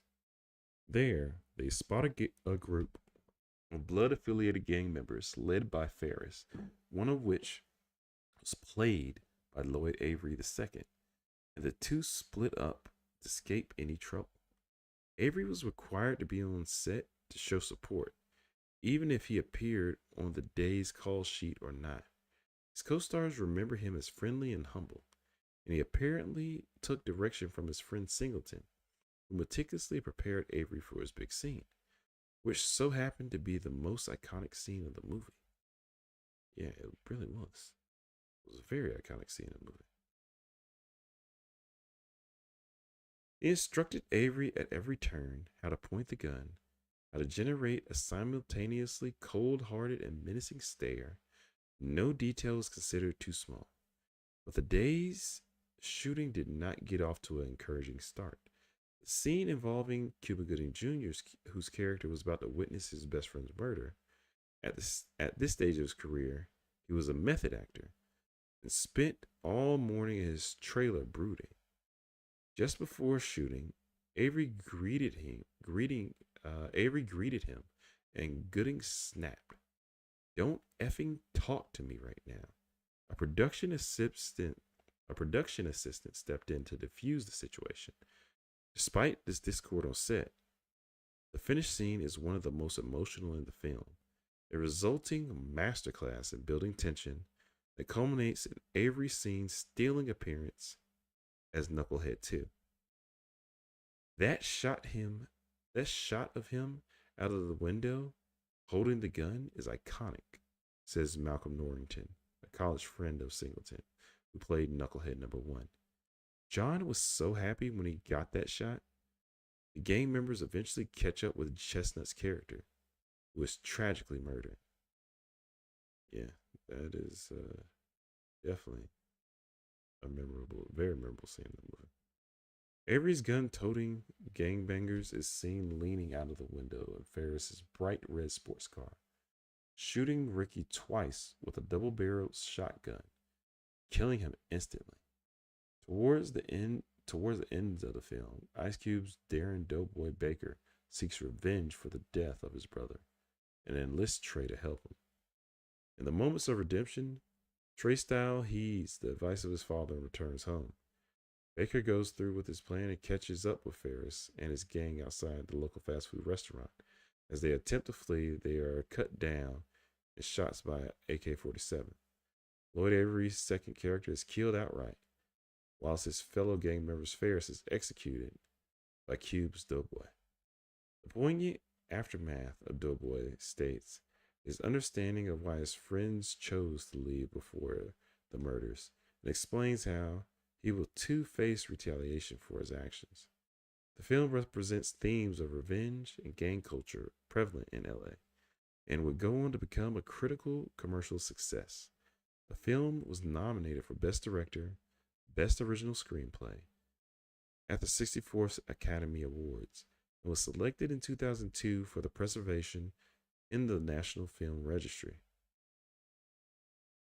His character, despite only having appeared in several small scenes, made Avery a celebrity around the neighborhoods of Los Angeles of his notorious role as the film member of the Crenshaw Mafia gangsters. The 6'1" Avery was instantly recognizable and found himself ushered past the queues outside of nightclubs. Initially, he enjoyed his newfound fame and intended on fully exploiting it. He hired an agent and went on numerous auditions, and his future in the movie industry seemed unstoppable. With his African American and Mexican descent and handsome looks, it was believed the young Avery would go far, possibly even landing leading roles one day. During this time, his music career began to take off as he produced Push, the lead single on actress Tisha Campbell's debut album, Tisha. His acting career continued, and this time he was cast in Singleton's follow-up, Poetic Justice. Dang, Singleton was going on some hits, jeez. Alongside his I guess Boys in the Hood co-star, Diedrich D. Gobert. The new role of Thug Number 1 would hardly be considered a step up from his previous character, Knucklehead Number 2.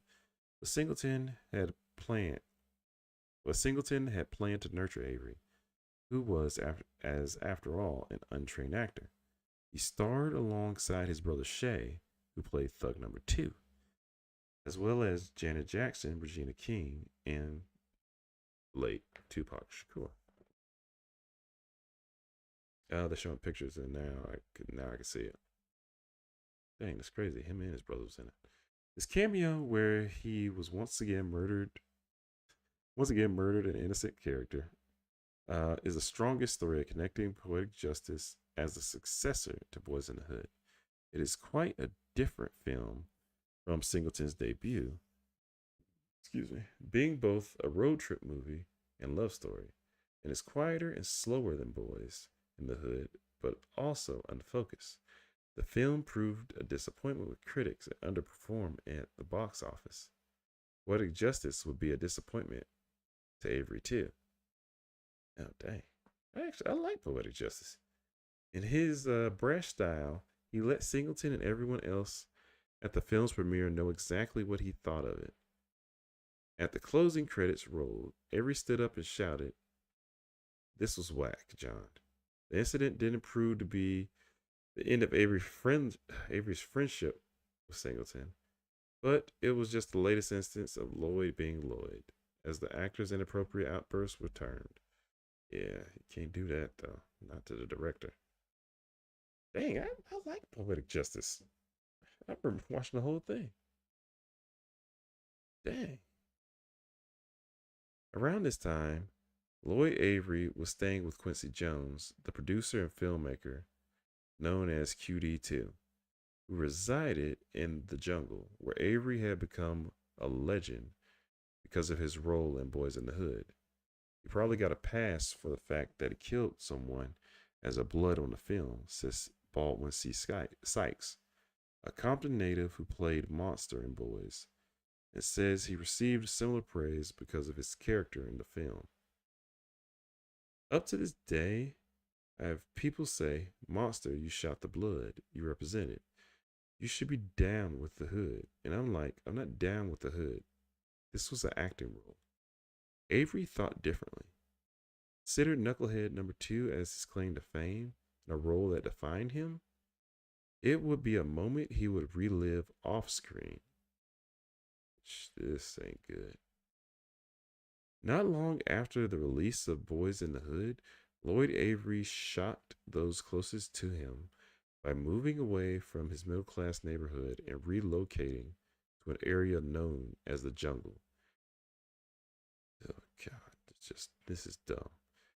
Heavily the heavily blood affiliated neighborhood of Crenshaw Boulevard, Coliseum Street, Santo Thomas Drive, and La Brea Avenue.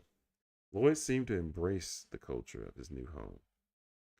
Malcolm Norrington, who played Knucklehead number one alongside Avery's Knucklehead number two in Boys in the Hood, recalled his co-star during the film. He was kind of meek. He was not. He was not anything near a street guy. Norrington said. Within a year of Boys in the Hood, I was hearing about him missing auditions. I don't remember when I heard about him joining a gang. I just remember being perplexed. To me, it was like, what is he doing? Blooding Lloyd? Man, that is crazy. He literally, it sounds like he took this role to real life. His friend Keith Davis remembers the first time Avery revealed his blood affiliation. We were shopping at Slauson Swap Meet, he says. Some Rolling 60s came up and were like, "You're the guy from Boys in the Hood." "Yeah, that was me." "You shot Ricky, right?" "Yeah, that was me." "Yeah, hey, cuz, you really a blood?" "Yeah." "What's up, blood?" I was looking at him like, "What?" Lloyd, I just kind of laughed. Lloyd just kind of laughed. They asked him if he was a blood, and it clicked. Yeah, I'm a blood now. What? That's not how that goes. That's definitely not how that goes. Okay. Avery's association with the Blood Gang, made little sense considering he grew up near Crip territory. Similarly, he knew the dangers of gangbanging. After the streets had already claimed the life of his younger brother. Oh, okay. Dang. This is real life. Okay. He said the streets had already claimed the life of his younger brother. The elder brother, too, was soon to take the wrong path in life.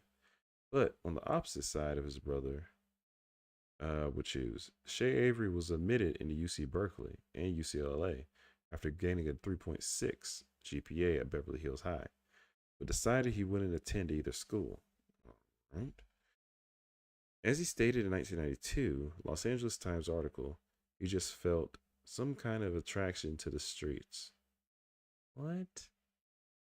Okay. Unlike his younger brother, Shay didn't hang with the rich kids at BHHS.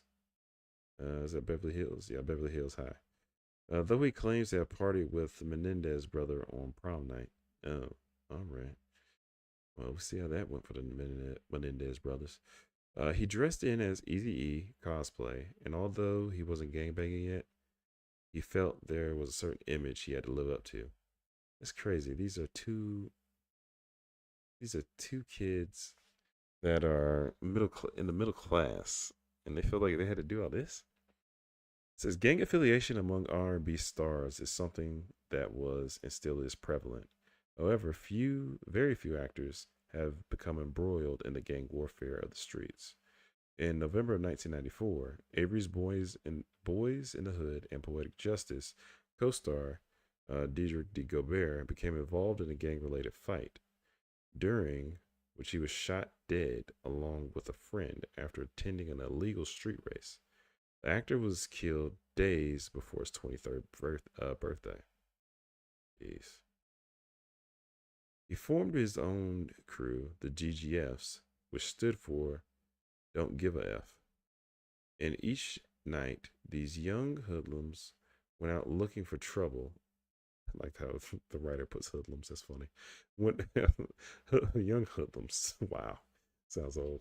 Hoodlums went out looking for trouble after getting wasted. Eventually, Shay became feared.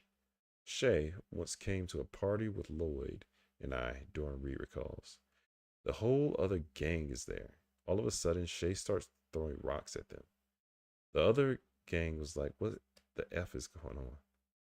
One of them recognizes Shay and was like, Shay, oh, let it go. The whole gang was there, and they didn't F with Shay.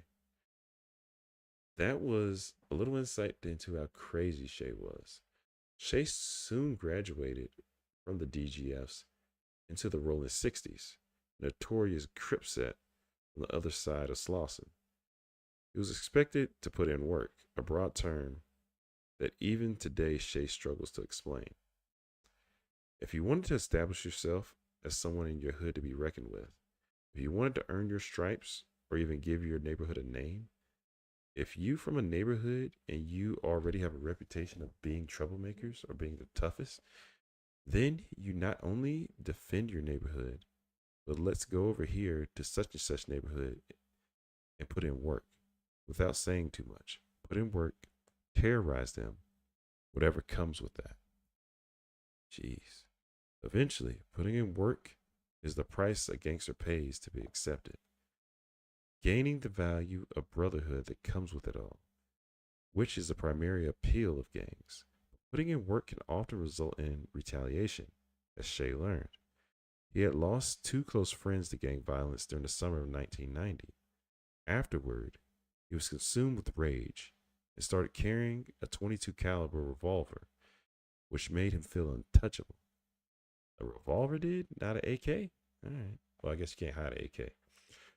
He had committed a series of armed robberies and breaking and entering with his fellow Crips, who referred to him as BK, Blood Killer.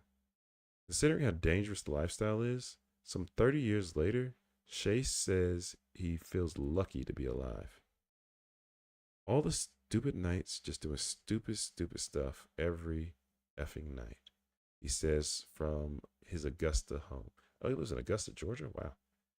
Just senseless, brother. Despite the wild years of his early adulthood, Shay had the common sense to know that he was a dead man walking unless he renounced gang life. He did so before pleading guilty to 9 felony charges of armed robbery. Wait, so is he out on these charges? Or is he in? I'm confused.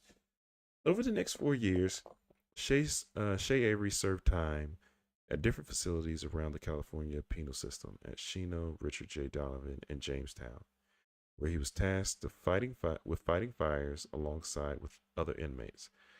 He soon learned the harsh realities of prison life. He was robbed of $40 by a Mexican gang.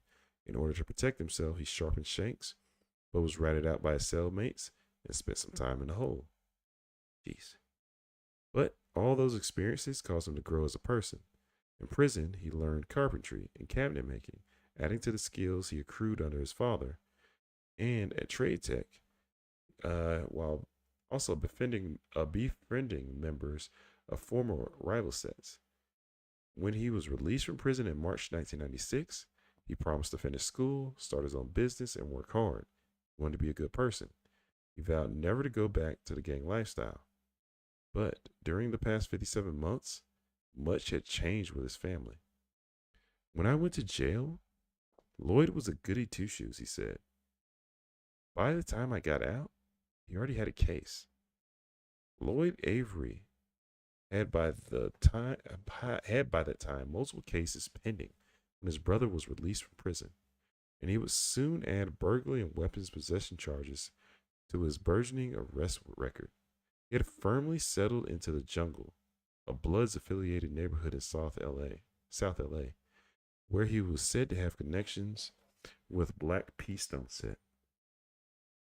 Established in the late 1960s by O.G.T. Rogers, a former member of the Black Stone Rangers, the Black P Stones consist of two subsets, the Jungles and the City. The Jungles, to whom Avery belonged, are located in Crenshaw District, South LA. The neighborhood is the Baldwin Village apartment complex, behind Baldwin and Crenshaw Plaza, between Crenshaw Boulevard and La Brea Boulevard. Jeez, I feel like they know where these people are. And I know if I'm a police officer, I ain't going down there. The gang are known to be on good terms with the majority of the other blood sets in the surrounding areas of South LA, especially the Fruittown Brims and the Rolling 20s neighborhood Bloods. They have waged territorial wars against other powerful gangs in South LA, such as the Rolling 40 Crips, the 18th Street Gang, and one of the largest Latino gangs in the city. And, 18th Street Gang is one of the largest Latino gangs in the city, and the Rolling 30s Harlem Crips. Surprisingly, Lloyd Avery had the respect an OG earns due to a murder he committed on film. On film? No. Why are we recording? But he was determined to earn his stripes the old fashioned way. He put in work, the Bloods gangsters showered him with attention he craved, and he often wore red Chuck Taylors with khakis and became notorious as his on screen character in Boys in the Hood. Shay Avery says he once came across someone with Avery's face tattooed on his forearm. Wow. Avery had himself inked, tattooing the letter J in Old English above his left eyebrow. A few weeks later, he filled in the rest of the word that it said jungles. It was clear for everyone to see. His transition was complete. He was no longer the actor who played the Blood who shot Ricky, but had become the Blood who shot Ricky.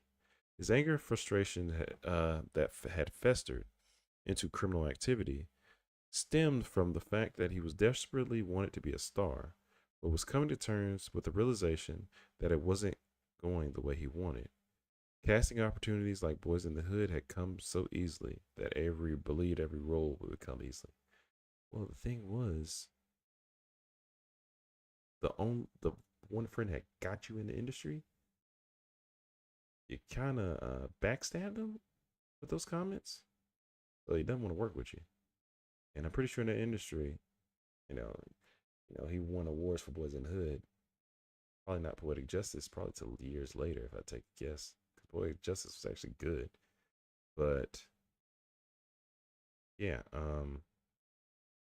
yeah, he didn't want to work with you, and then you didn't have any other leads to get in. He could have probably made you a star. You had screwed yourself. That's what happened. Okay, so he rarely prepared for auditions if he bothered showing up at all.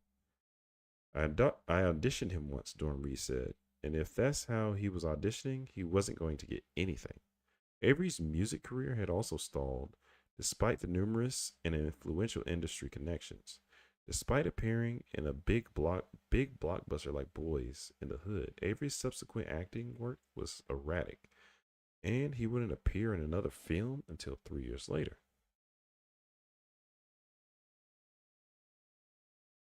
The gig was uncredited role in the Wayne Brothers 1996 crime comedy Don't Be a Menace to South Central While Drinking Your Juice in the Hood. The film was a parody of movies like Boys in the Hood, Poetic Justice, and Menace to Society. And in this small role, Avery played the guy in the backseat. It would be his last acting role for the next 4 years. With his career flagging, Avery would still manage to excel at ruining friendships. Jeez. Singleton retained a fondness for Avery, really, finding his practical jokes endearing, but Avery continued to antagonize him. Even after the stunt he pulled at the Poetic Justice premiere, he called John, um, oh, he called John, keep it clean. Uh, so he called John some words. Let's just put it like that for now. I'll save these for the Patreon. Norrington says it got to the point where John stopped talking. John stopped taking Lloyd's calls. As the friends grew up and moved on, Lloyd became increasingly isolated. Even his old roommate, QD2, distanced himself from Lloyd. He would call my house at random and be like, "I'm the king of the streets. I'm the hardest." QD3 once told me. I told him everything is all good, but I had to take a break. By the beginning of 1999, Avery was turning 30. He had moved into an office building at Santa Barbara Plaza with a shared bathroom down the hall. With his acting work all dried up, he cashed small residual checks and washed cars for $5 at a time. LA police suspected he was selling crack. He emerged back on the scene in February 1999, starring in an uncredited role as man in jail in Eric Mesa's comedy film The Breaks. By 1999, his brother Shay was a father of a 2-year-old son and had returned to school, having won trade tech scholarship and was gifted 2,500 in tools. His brother Zanjay and his little sister Tika had also graduated from college, but Lloyd stayed immersed in the culture of the streets and the gangster lifestyle. Lloyd Avery II fled the jungle in April of 1999 after what was described as an altercation with members of the Nation of Islam, cleaned out his apartment in the middle of the night, and stayed at his grandma's house. Not long after leaving, not long after leaving his longtime apartment, he decided to share a Hollywood crash pad with 4 surfer bros he just met. The arrangement ended when he maced his roommate's mother. We'd have been fighting. We would have been fighting for that. Lloyd Avery was out of control, and one time at a nightclub, he also maced former MTV's VJ Downtown Julie Brown. His life was freefall. He would steal a bike or a car to get to work and was said to have packed a gun to a casting call. A witness saw him wielding a gun during an argument on Venice Beach. Let me read that. A witness saw him wielding a gun during an argument on Venice Beach boardwalk. He seemed violent 1 minute and then weepy and apologetic the next. That sounded like he might have been on drugs. He also started going to church, but would rarely make it inside. He would get dressed to go, be there, but would leave prior to the lesson and would walk around the grounds. Carol Avery, his aunt, remembers. I figured he was struggling and Satan was pulling him to keep him from hearing the lesson. All right, sound like he was about to get into what happened. By this time, he was becoming ever more embroiled in LA, a gangster violence, and in 1999, he became involved in a real life gang related incident where he participated in the murders of 2 drug dealers. Although he no longer lived in the jungle, he still hung out with residents there. And in July 1st, 1999, around 4 p.m., Avery approached Arnett Lewis and Percy Branch, who were sitting under a tree near Santa Barbara Plaza. According to police reports, after a short argument, allegedly over a drug debt, Avery pulled out a .45 caliber pistol. He fired his weapon at Lewis before turning it on Branch, who was shot in the stomach. Lewis died later that day, while Branch passed away 3 weeks later due to complications from his gunshot wounds. Surprisingly, Avery didn't go into hiding after the murders. Instead, he went on to film two movies while on the run. What? How does that work? While staying at his grandma's house, he received some unexpected good news from his agent at Privileged Talent and Models that he had booked a movie role in New Mexico. I feel like this is a setup, but all right. 13 days after the murders of Lewis and Branch, Avery was on the set filming was on the set for the filming on Lockdown, which started July 14th, 1999, in Cell Block 4 of the Penitentiary of New Mexico.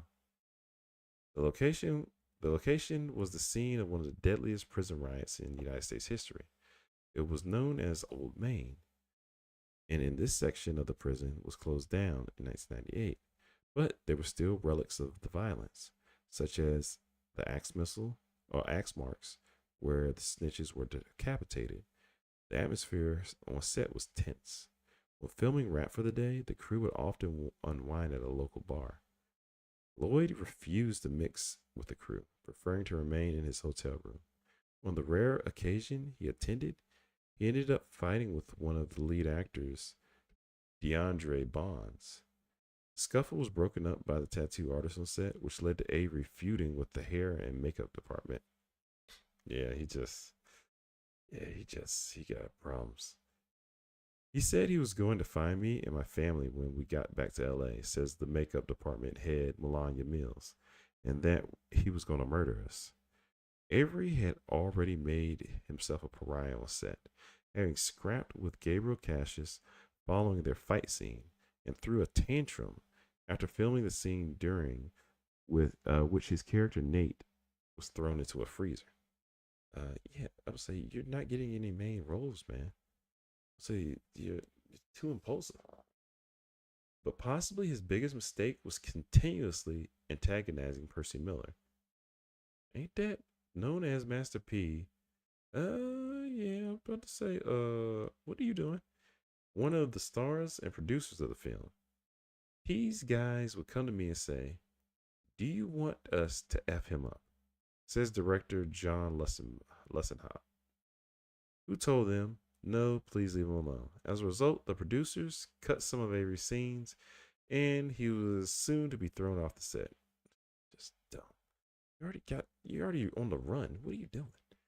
On the day Lloyd Avery was fired from the set of Lockdown, he was spotted by the crew smoking a sherm stick on the back of a grip. Wait, okay, I'm reading this wrong. He was spotted by crew smoking a sherm stick on the back of a grip truck during his lunch break while blasting music from a stolen boombox. While he was asked to return the radio, Avery stormed into the makeup room and lunged towards Melanie Mills. Before he could reach her, he was intercepted by the tattoo artist who punched him in the face and splattered blood everywhere. Avery was then chased off set by Master P's entourage and run toward the new prison facility down the road. Dressed in full wardrobe, Avery scaled a tall barbed wire fence. Avery, I don't know if you know, but they're actually looking for you. At that moment, sirens began blaring and guns were drawn. Avery had unwittingly infiltrated a working prison. Film's, film line producer Eric Abrahamson, a former Navy SEAL demolition expert, had to plead with guards and expert snipers to stand down. Once subdued, Avery was ordered to leave the state of New Mexico. Oh, they must not know what happened. Another state. All right. Despite the humiliation of getting fired from lockdown and practically being escorted out of the state, Avery felt optimistic about his acting career upon returning to LA. You can't return to LA though. He started attending auditions and even wrote a movie script titled G in a Bottle. Christine Chapman, his agent at Privileged Talent and Models, and the Beverly Hills film represented Avery, described like Kazam, the movie where Shaq was a genie. The kid finds a bottle, and out comes this ex-gamer who changed his ways. It actually, it was actually kind of good, she says. Avery befriended and eventually moved in with Chapman's son, an aspiring model named Sean Spraker. After a night of partying, Avery crashed at the studio apartment of Spraker's childhood friends, Jeremy McLaughlin, another privileged client. For the next 3 months or so, he didn't leave. We really couldn't do much about it, Spraker said. No one wanted to confront him. The struggling actor rapper had seemed personally and professionally lost since his debut in Boys in the Hood. Then things appeared to brighten up.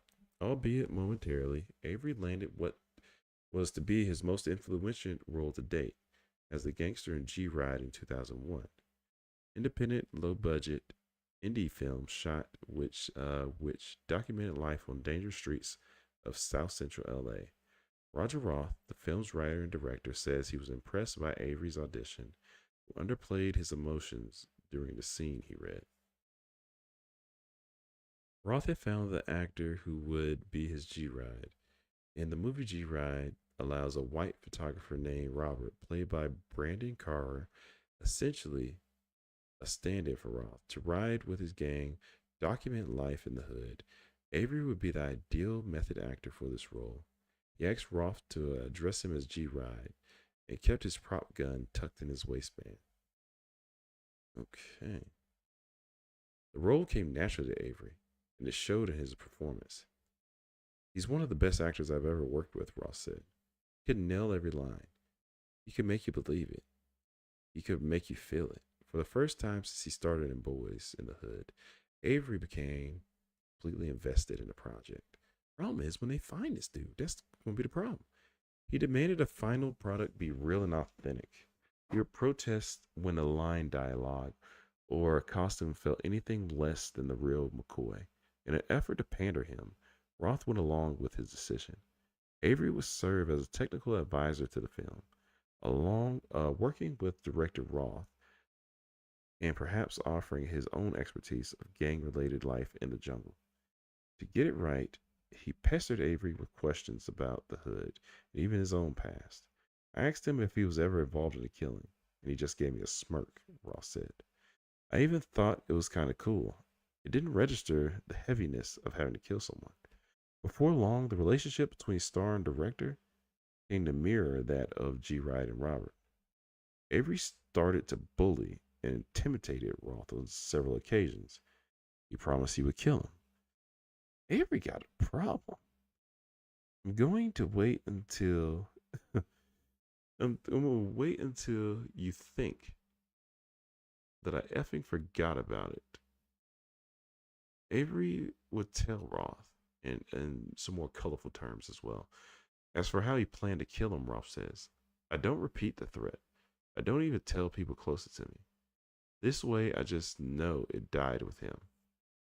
Reflecting on the time he spent with Avery, Roth has few words to say. He remembers sitting in his car, crying, paralyzed with fear, or the nights he spent sleeping in his secret editing suite. Every hair on my arm is standing, and my entire face is numb, he says. I felt like he's here right now.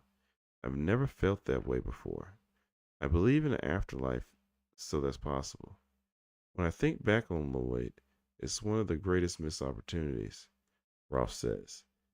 Had he been able to control himself and not commit a double murder, there's no doubt he would have been a big success.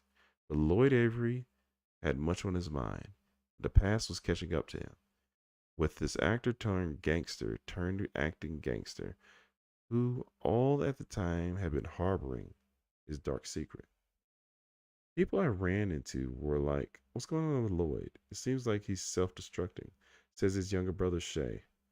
The double murder was still being investigated by LA detectives when the wanted posters went up in the fall of 1999. Avery was couch surfing with friends and family. Yeah, I don't understand why Avery's still in LA, to be honest with you. Shay remembers that the night he spent with his brother as a free man. The two were sitting in the two-car garage of their grandmother's house in the Crescent Heights Boulevard near Beverly Hills. As they sat, talked, and smoked hits from a bong, Shay recalled his older brother saying, I've had a good life. As they both continued to smoke weed, you want to hear something scary? Lloyd asked him. But his brother knew the Los Angeles detectives had been searching for his brother wanting to speak to him. It seemed that he wanted to get something off his chest, but Shay was worried about what he might say. Shay said, I don't want to hear it. I don't want to hear ish, he says. Shay muttered and pulled out a pocket knife, brandishing it in the air, indicating he wanted to cut the conversation short. Nothing more was said that evening, and Lloyd spent the night sleeping on the floor on his grandmother's bedroom. LAPD were the LAPD was exactly aware where Lloyd was hiding out. The next morning, they moved on to make an arrest. Shay said he remembered the helicopters. The morning were louder than usual, and there were lots of traffic outside his grandmother's house. Lloyd was in the kitchen with his bike, and before he left through the back door, he gave his brother one last hug. Nothing more was said about that previous night. He made his way up the Crescent Heights Boulevard, making a U turn, where he pulled alongside the driver's side police door, and he then brazenly leaned forward and said to the officer, "What's up?" Yeah, he had some issues. As he released the grip of his handlebars of his Maluna mongoose. Just then, the officer opened his door, and Lloyd stumbled momentarily before recovering quickly, speeding west in an attempt to elude the pursuing police vehicle. He soon collided with another police car and was placed under arrest for the double murders. Yeah, he had to know this. Instead of being a Hollywood-like gangster, he was living it, said Shay. My brother turned into a for real gangster, he added. It appeared Lloyd Avery never got over playing Knucklehead number 2. And it really was the case of imitating life, with him living the same type of lifestyle as his gun wielding character in Singleton's film. The date of Avery's arrest was December 8th, 1999. He had been apprehended following a tip from Sean Spraker. The roommate had previously had a falling out after Avery maced Spraker's mother, Christine Chapman, his own agent, during the argument at the privileged offices. Avery was considered Avery considered his arrest to be fate. By that time in his life, he had lost his way, and he knew that prison offered him the chance to turn his life around, as it once did for his brother Shay. While Avery was awaiting trial, he was incarcerated at North County Correctional Facility, and there he found God and salvation in Chaplain Dennis Clark's congregation. Clark, the senior chaplain at the county jail, first noticed Avery sitting in the front row during Bible study. Soon he was speaking often with Clark in prison and Chaplin's office about what he was reading in the Bible. Clark said that whenever Avery committed himself to something, he went all in, and religion was no different. His faith was as real as any man's faith I've ever known. After 2 years at the jail, he went to trial in December 2000. Well, that's not 2 years, but okay. During each morning, Avery carried the Bible with highlighted passages and scribbles he had made in the margin. From the start of the prosecution opening statement, it appeared that a different Lloyd Avery was being judged, not the devout Christian that emerged in jail, whom other inmates had nicknamed Baby Jesus. That's crazy. The Lloyd Avery being tried was the blood who shot Ricky. What is this case about? Deputy District Attorney Hoon Chun asked the jury. You've heard the phrase art imitating life. Well, this is a case about life imitating and then exceeding art. Despite the fact the prosecution had evidence from the three-eyed witnesses, there appeared to be credibility issues, including the star witness who asked for money in exchange for his testimony. Well, yeah, that's not going to help. While another eyewitness claimed the shooter was 5'7" and dark-skinned. Branch, the victim who died 3 weeks after the shooting, adamantly told police that Avery wasn't the shooter. That's interesting. The murder weapon was never recovered, and the police accidentally destroyed shell casings from 2 shootings involving Avery from the spring of 1999. A shootout at the Islamic Center and a drive-by in Hillcrest Avenue, both which alleged to have been a match to ballistics from the murder. It is an embarrassment, certainly, Judge Robert J. Perry said from the bench. It is shoddy police work, unquestionably. Lloyd Avery took the stand in his own defense, claiming he was somewhere in Hollywood at the time of the murder, and then clashed with Deputy District Attorney Chun, who claimed that such a weak alibi offered little to prove his whereabouts. At the conclusion of the proceeding, Avery was convicted on 2 counts of first-degree murder and sentenced to life in prison. Okay, okay. I'm just over here thinking about my other story, how he killed 2 girls and got out. So, I mean, let's just see if Avery gets out. Because he kills 2 kids. What do you call it? Kills 2 kids and gets out. I doubt Avery's probably still in prison. I already know it. He arrived at Pelican Bay State Prison in March 2001. During his time there, okay, so he either dead or alive, or dead or out. Yeah, jeez, not talking in the past. All right, so he arrives in Pelican Bay State Prison in March 2001.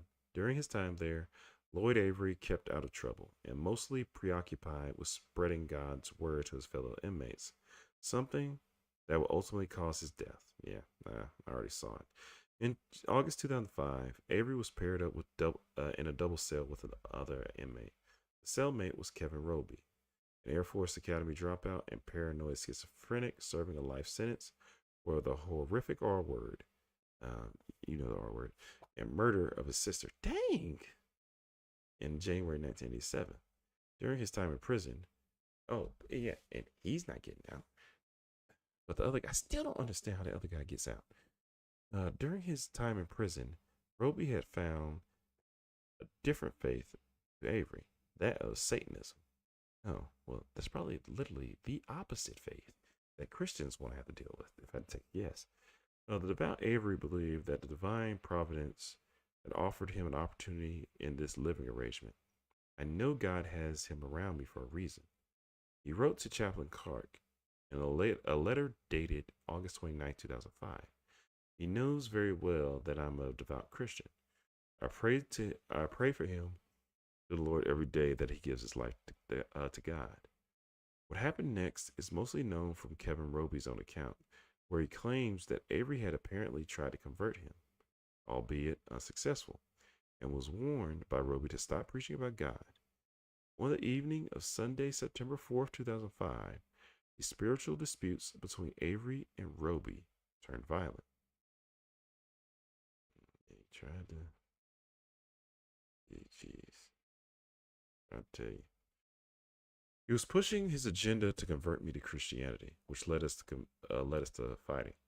Roby would later explain this violent altercation ended with Roby choking Avery unconscious, causing him causing him to bleed into his lungs. He then placed Avery's body in bed under covers so not to alert the guards to his death.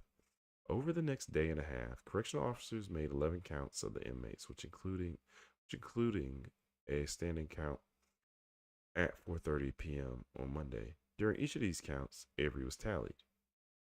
Um, how? With his cellmate dead, Roby ate Roby ate double rations and even wrote a flirtatious letter to one of Avery's pen pals. Wow. In his later statement to prison authorities, Roby then tied a string around Avery's arm and tugged his limbs like a marionette in order to fool correctional officers to believe he still was alive. Shortly before the Tuesday noon court, Roby removed the body from the bunk and positioned it into a pentagram that he had drawn on the cell block floor. As part of the ceremony he undertook, Kevin Roby painted the cell walls with Avery's blood as part of the satanic ritual intended as a warning to God. Jeez. Years later, Roby said, "He is next on the agenda once I accomplish what I want to accomplish in this realm." Okay, how did she get there? Good luck, though. It took correctional officers approximately 38 hours to find the body of Avery. When officers entered the cell, Roby was handcuffed and Avery's body was transferred to the infirmary. It's way too late now. And they administered CPR despite the fact he was already decomposing. Yeah, it's like, it's dumb. He was pronounced dead at 12:10 p.m. and Avery's family, including his brother Shay and mother Linda, doubted the official version of circumstances surrounding Lloyd's death. California's Department of Corrections and Rehabilitations listed the cause of death as aspiration of blood, with blunt force trauma as a contributing factor. The Avery family conducted a private autopsy, which stated the cause of death as a blunt force trauma complicated by aspiration of blood. It also made mention of the injury to Avery's skull, describing a 1.5-inch abrasion on the temple, suggestive of either a blow due to the flat surface, such as a carpenter's hammer, or impact on a similar type surface. The mention of a carpenter's hammer led to some, including Avery's family, to believe that it was possible Roby hadn't acted alone. But the blunt force trauma described from such a weapon is similar to the type of wounds caused by Avery's head being banged into a stainless steel sink in their cell. A later CDCR investigation found no evidence that correctional officers played any part of Lloyd's Avery's death. Hoping that a trial would provide them with answers to the circumstances of the death, their loved one, the family urged local authorities to file charges against Roby. The Del Norte County District Attorney refused, citing that Roby had both confessed to the crimes and was not eligible for the death penalty. Now, jeez, okay. The family appealed the state attorney general. How's that going to work? Who were inclined to agree with the local DA's decision. They considered filing a wrongful death lawsuit, but the civil rights movement in NAACP, as well as the law firm of Johnny Cochran, decided against representing the Avery family. Yeah, because it's going to be tough. Around this time, the CDCR concluded 2 investigations under the supervision of California Inspector General Office Bureau of Independent Review, one in the circumstances of Avery's death, and the other on the conduct of the correctional officers. This report, released in early 2007, found that the correctional officers failed to follow basic procedures and guidelines, such as removing Avery's body before photographing the crime scene, and more importantly, failing to notice that he had been dead for 38 hours before his discovery. Yeah, some people got fired, I'll tell you that much. Following an appeal, 5 of the officers involved were found guilty of misconduct, received disciplinary actions ranging from 5% pay cut for 45 days to 10% pay cut for a 6-month period. Okay. When Linda Avery, mother of Lloyd, heard about the officers' punishment, she said, so they just got a little tap on the hand. That's crazy. Yeah, because they can't fire them because it's hard to find correctional officers. Oh my goodness. That's crazy though. When contacted in November 2020, the correctional officer who found Avery's body refused to comment, saying, I have nothing to say about it, man. I'm retired. It's no longer part of my life. Another correctional officer who had knowledge of the incident, who asked to remain anonymous, said that miscounts are not uncommon. These prisoners are a-holes, he said in 2007. These aren't nice people. So you are trying to get your count done, and there is one person who refuses to stand. Are you going to count him, he asks. We like a quiet day. We cherish a quiet day. I know all these officers involved in this case. They didn't do it on purpose. Was it lazy? Sure. Do they have absolute regret? Yes. To me, if there is any mystery here, it's why Roby was taken from a single cell status to being in a double. Who cleared it? Prison officials don't clear it. That's management. The same year, 2007, Pelican Bay administration officials declined to answer any questions in the matter, citing third-party confidentiality and other individual privacy concerns. That is interesting. I didn't even think about that. Kevin Roby received another life sentence and remains at Pelican Bay Prison. Yeah, I assume so. Where he continues to sign his letters to Satanic Christ, believing himself, in his own words, to be the prophesied killer of God. He is schizophrenic for real. And the rightful ruler of this universe. In letters, then why are you locked? Never mind. In letters he has described, it was necessary to perform 2 rituals over the body of Lloyd Avery in order to fulfill some satanic prophecy. He claims he is not a devil worshiper, but he insists He is the Christ of darkness. What? You're not a devil worshiper, but you're satanic? Man, okay. Okay. Many of the questions surrounding Lloyd's death have never been answered. Avery's family still could not understand how he landed in prison in the first place. What? What do you mean? No one could put their finger on it, says Doran Reed, one of Avery's closest friends. People that knew Lloyd were like, what the F? How did Lloyd turn into a gangster? Well, Shay obviously knows. His brother Shay has kept some of Lloyd's belongings in the garage, such as BMX bike he was riding on the morning of his arrest, as well as the Bible he studied in prison. He says it was his big brother who brought him closer to God, closer to believing in Jesus. He remembers his brother fondly, and even his youngest son, Lloyd. Looks just like him, too, Shay says. Good name. I didn't want it to get lost. Wanted to hand it down. In the 15 years since his murder, Avery has become a hood legend, and the story of his life and death have become something akin to movie lore. Question of how many Lloyd Averys turned into gangster has never been.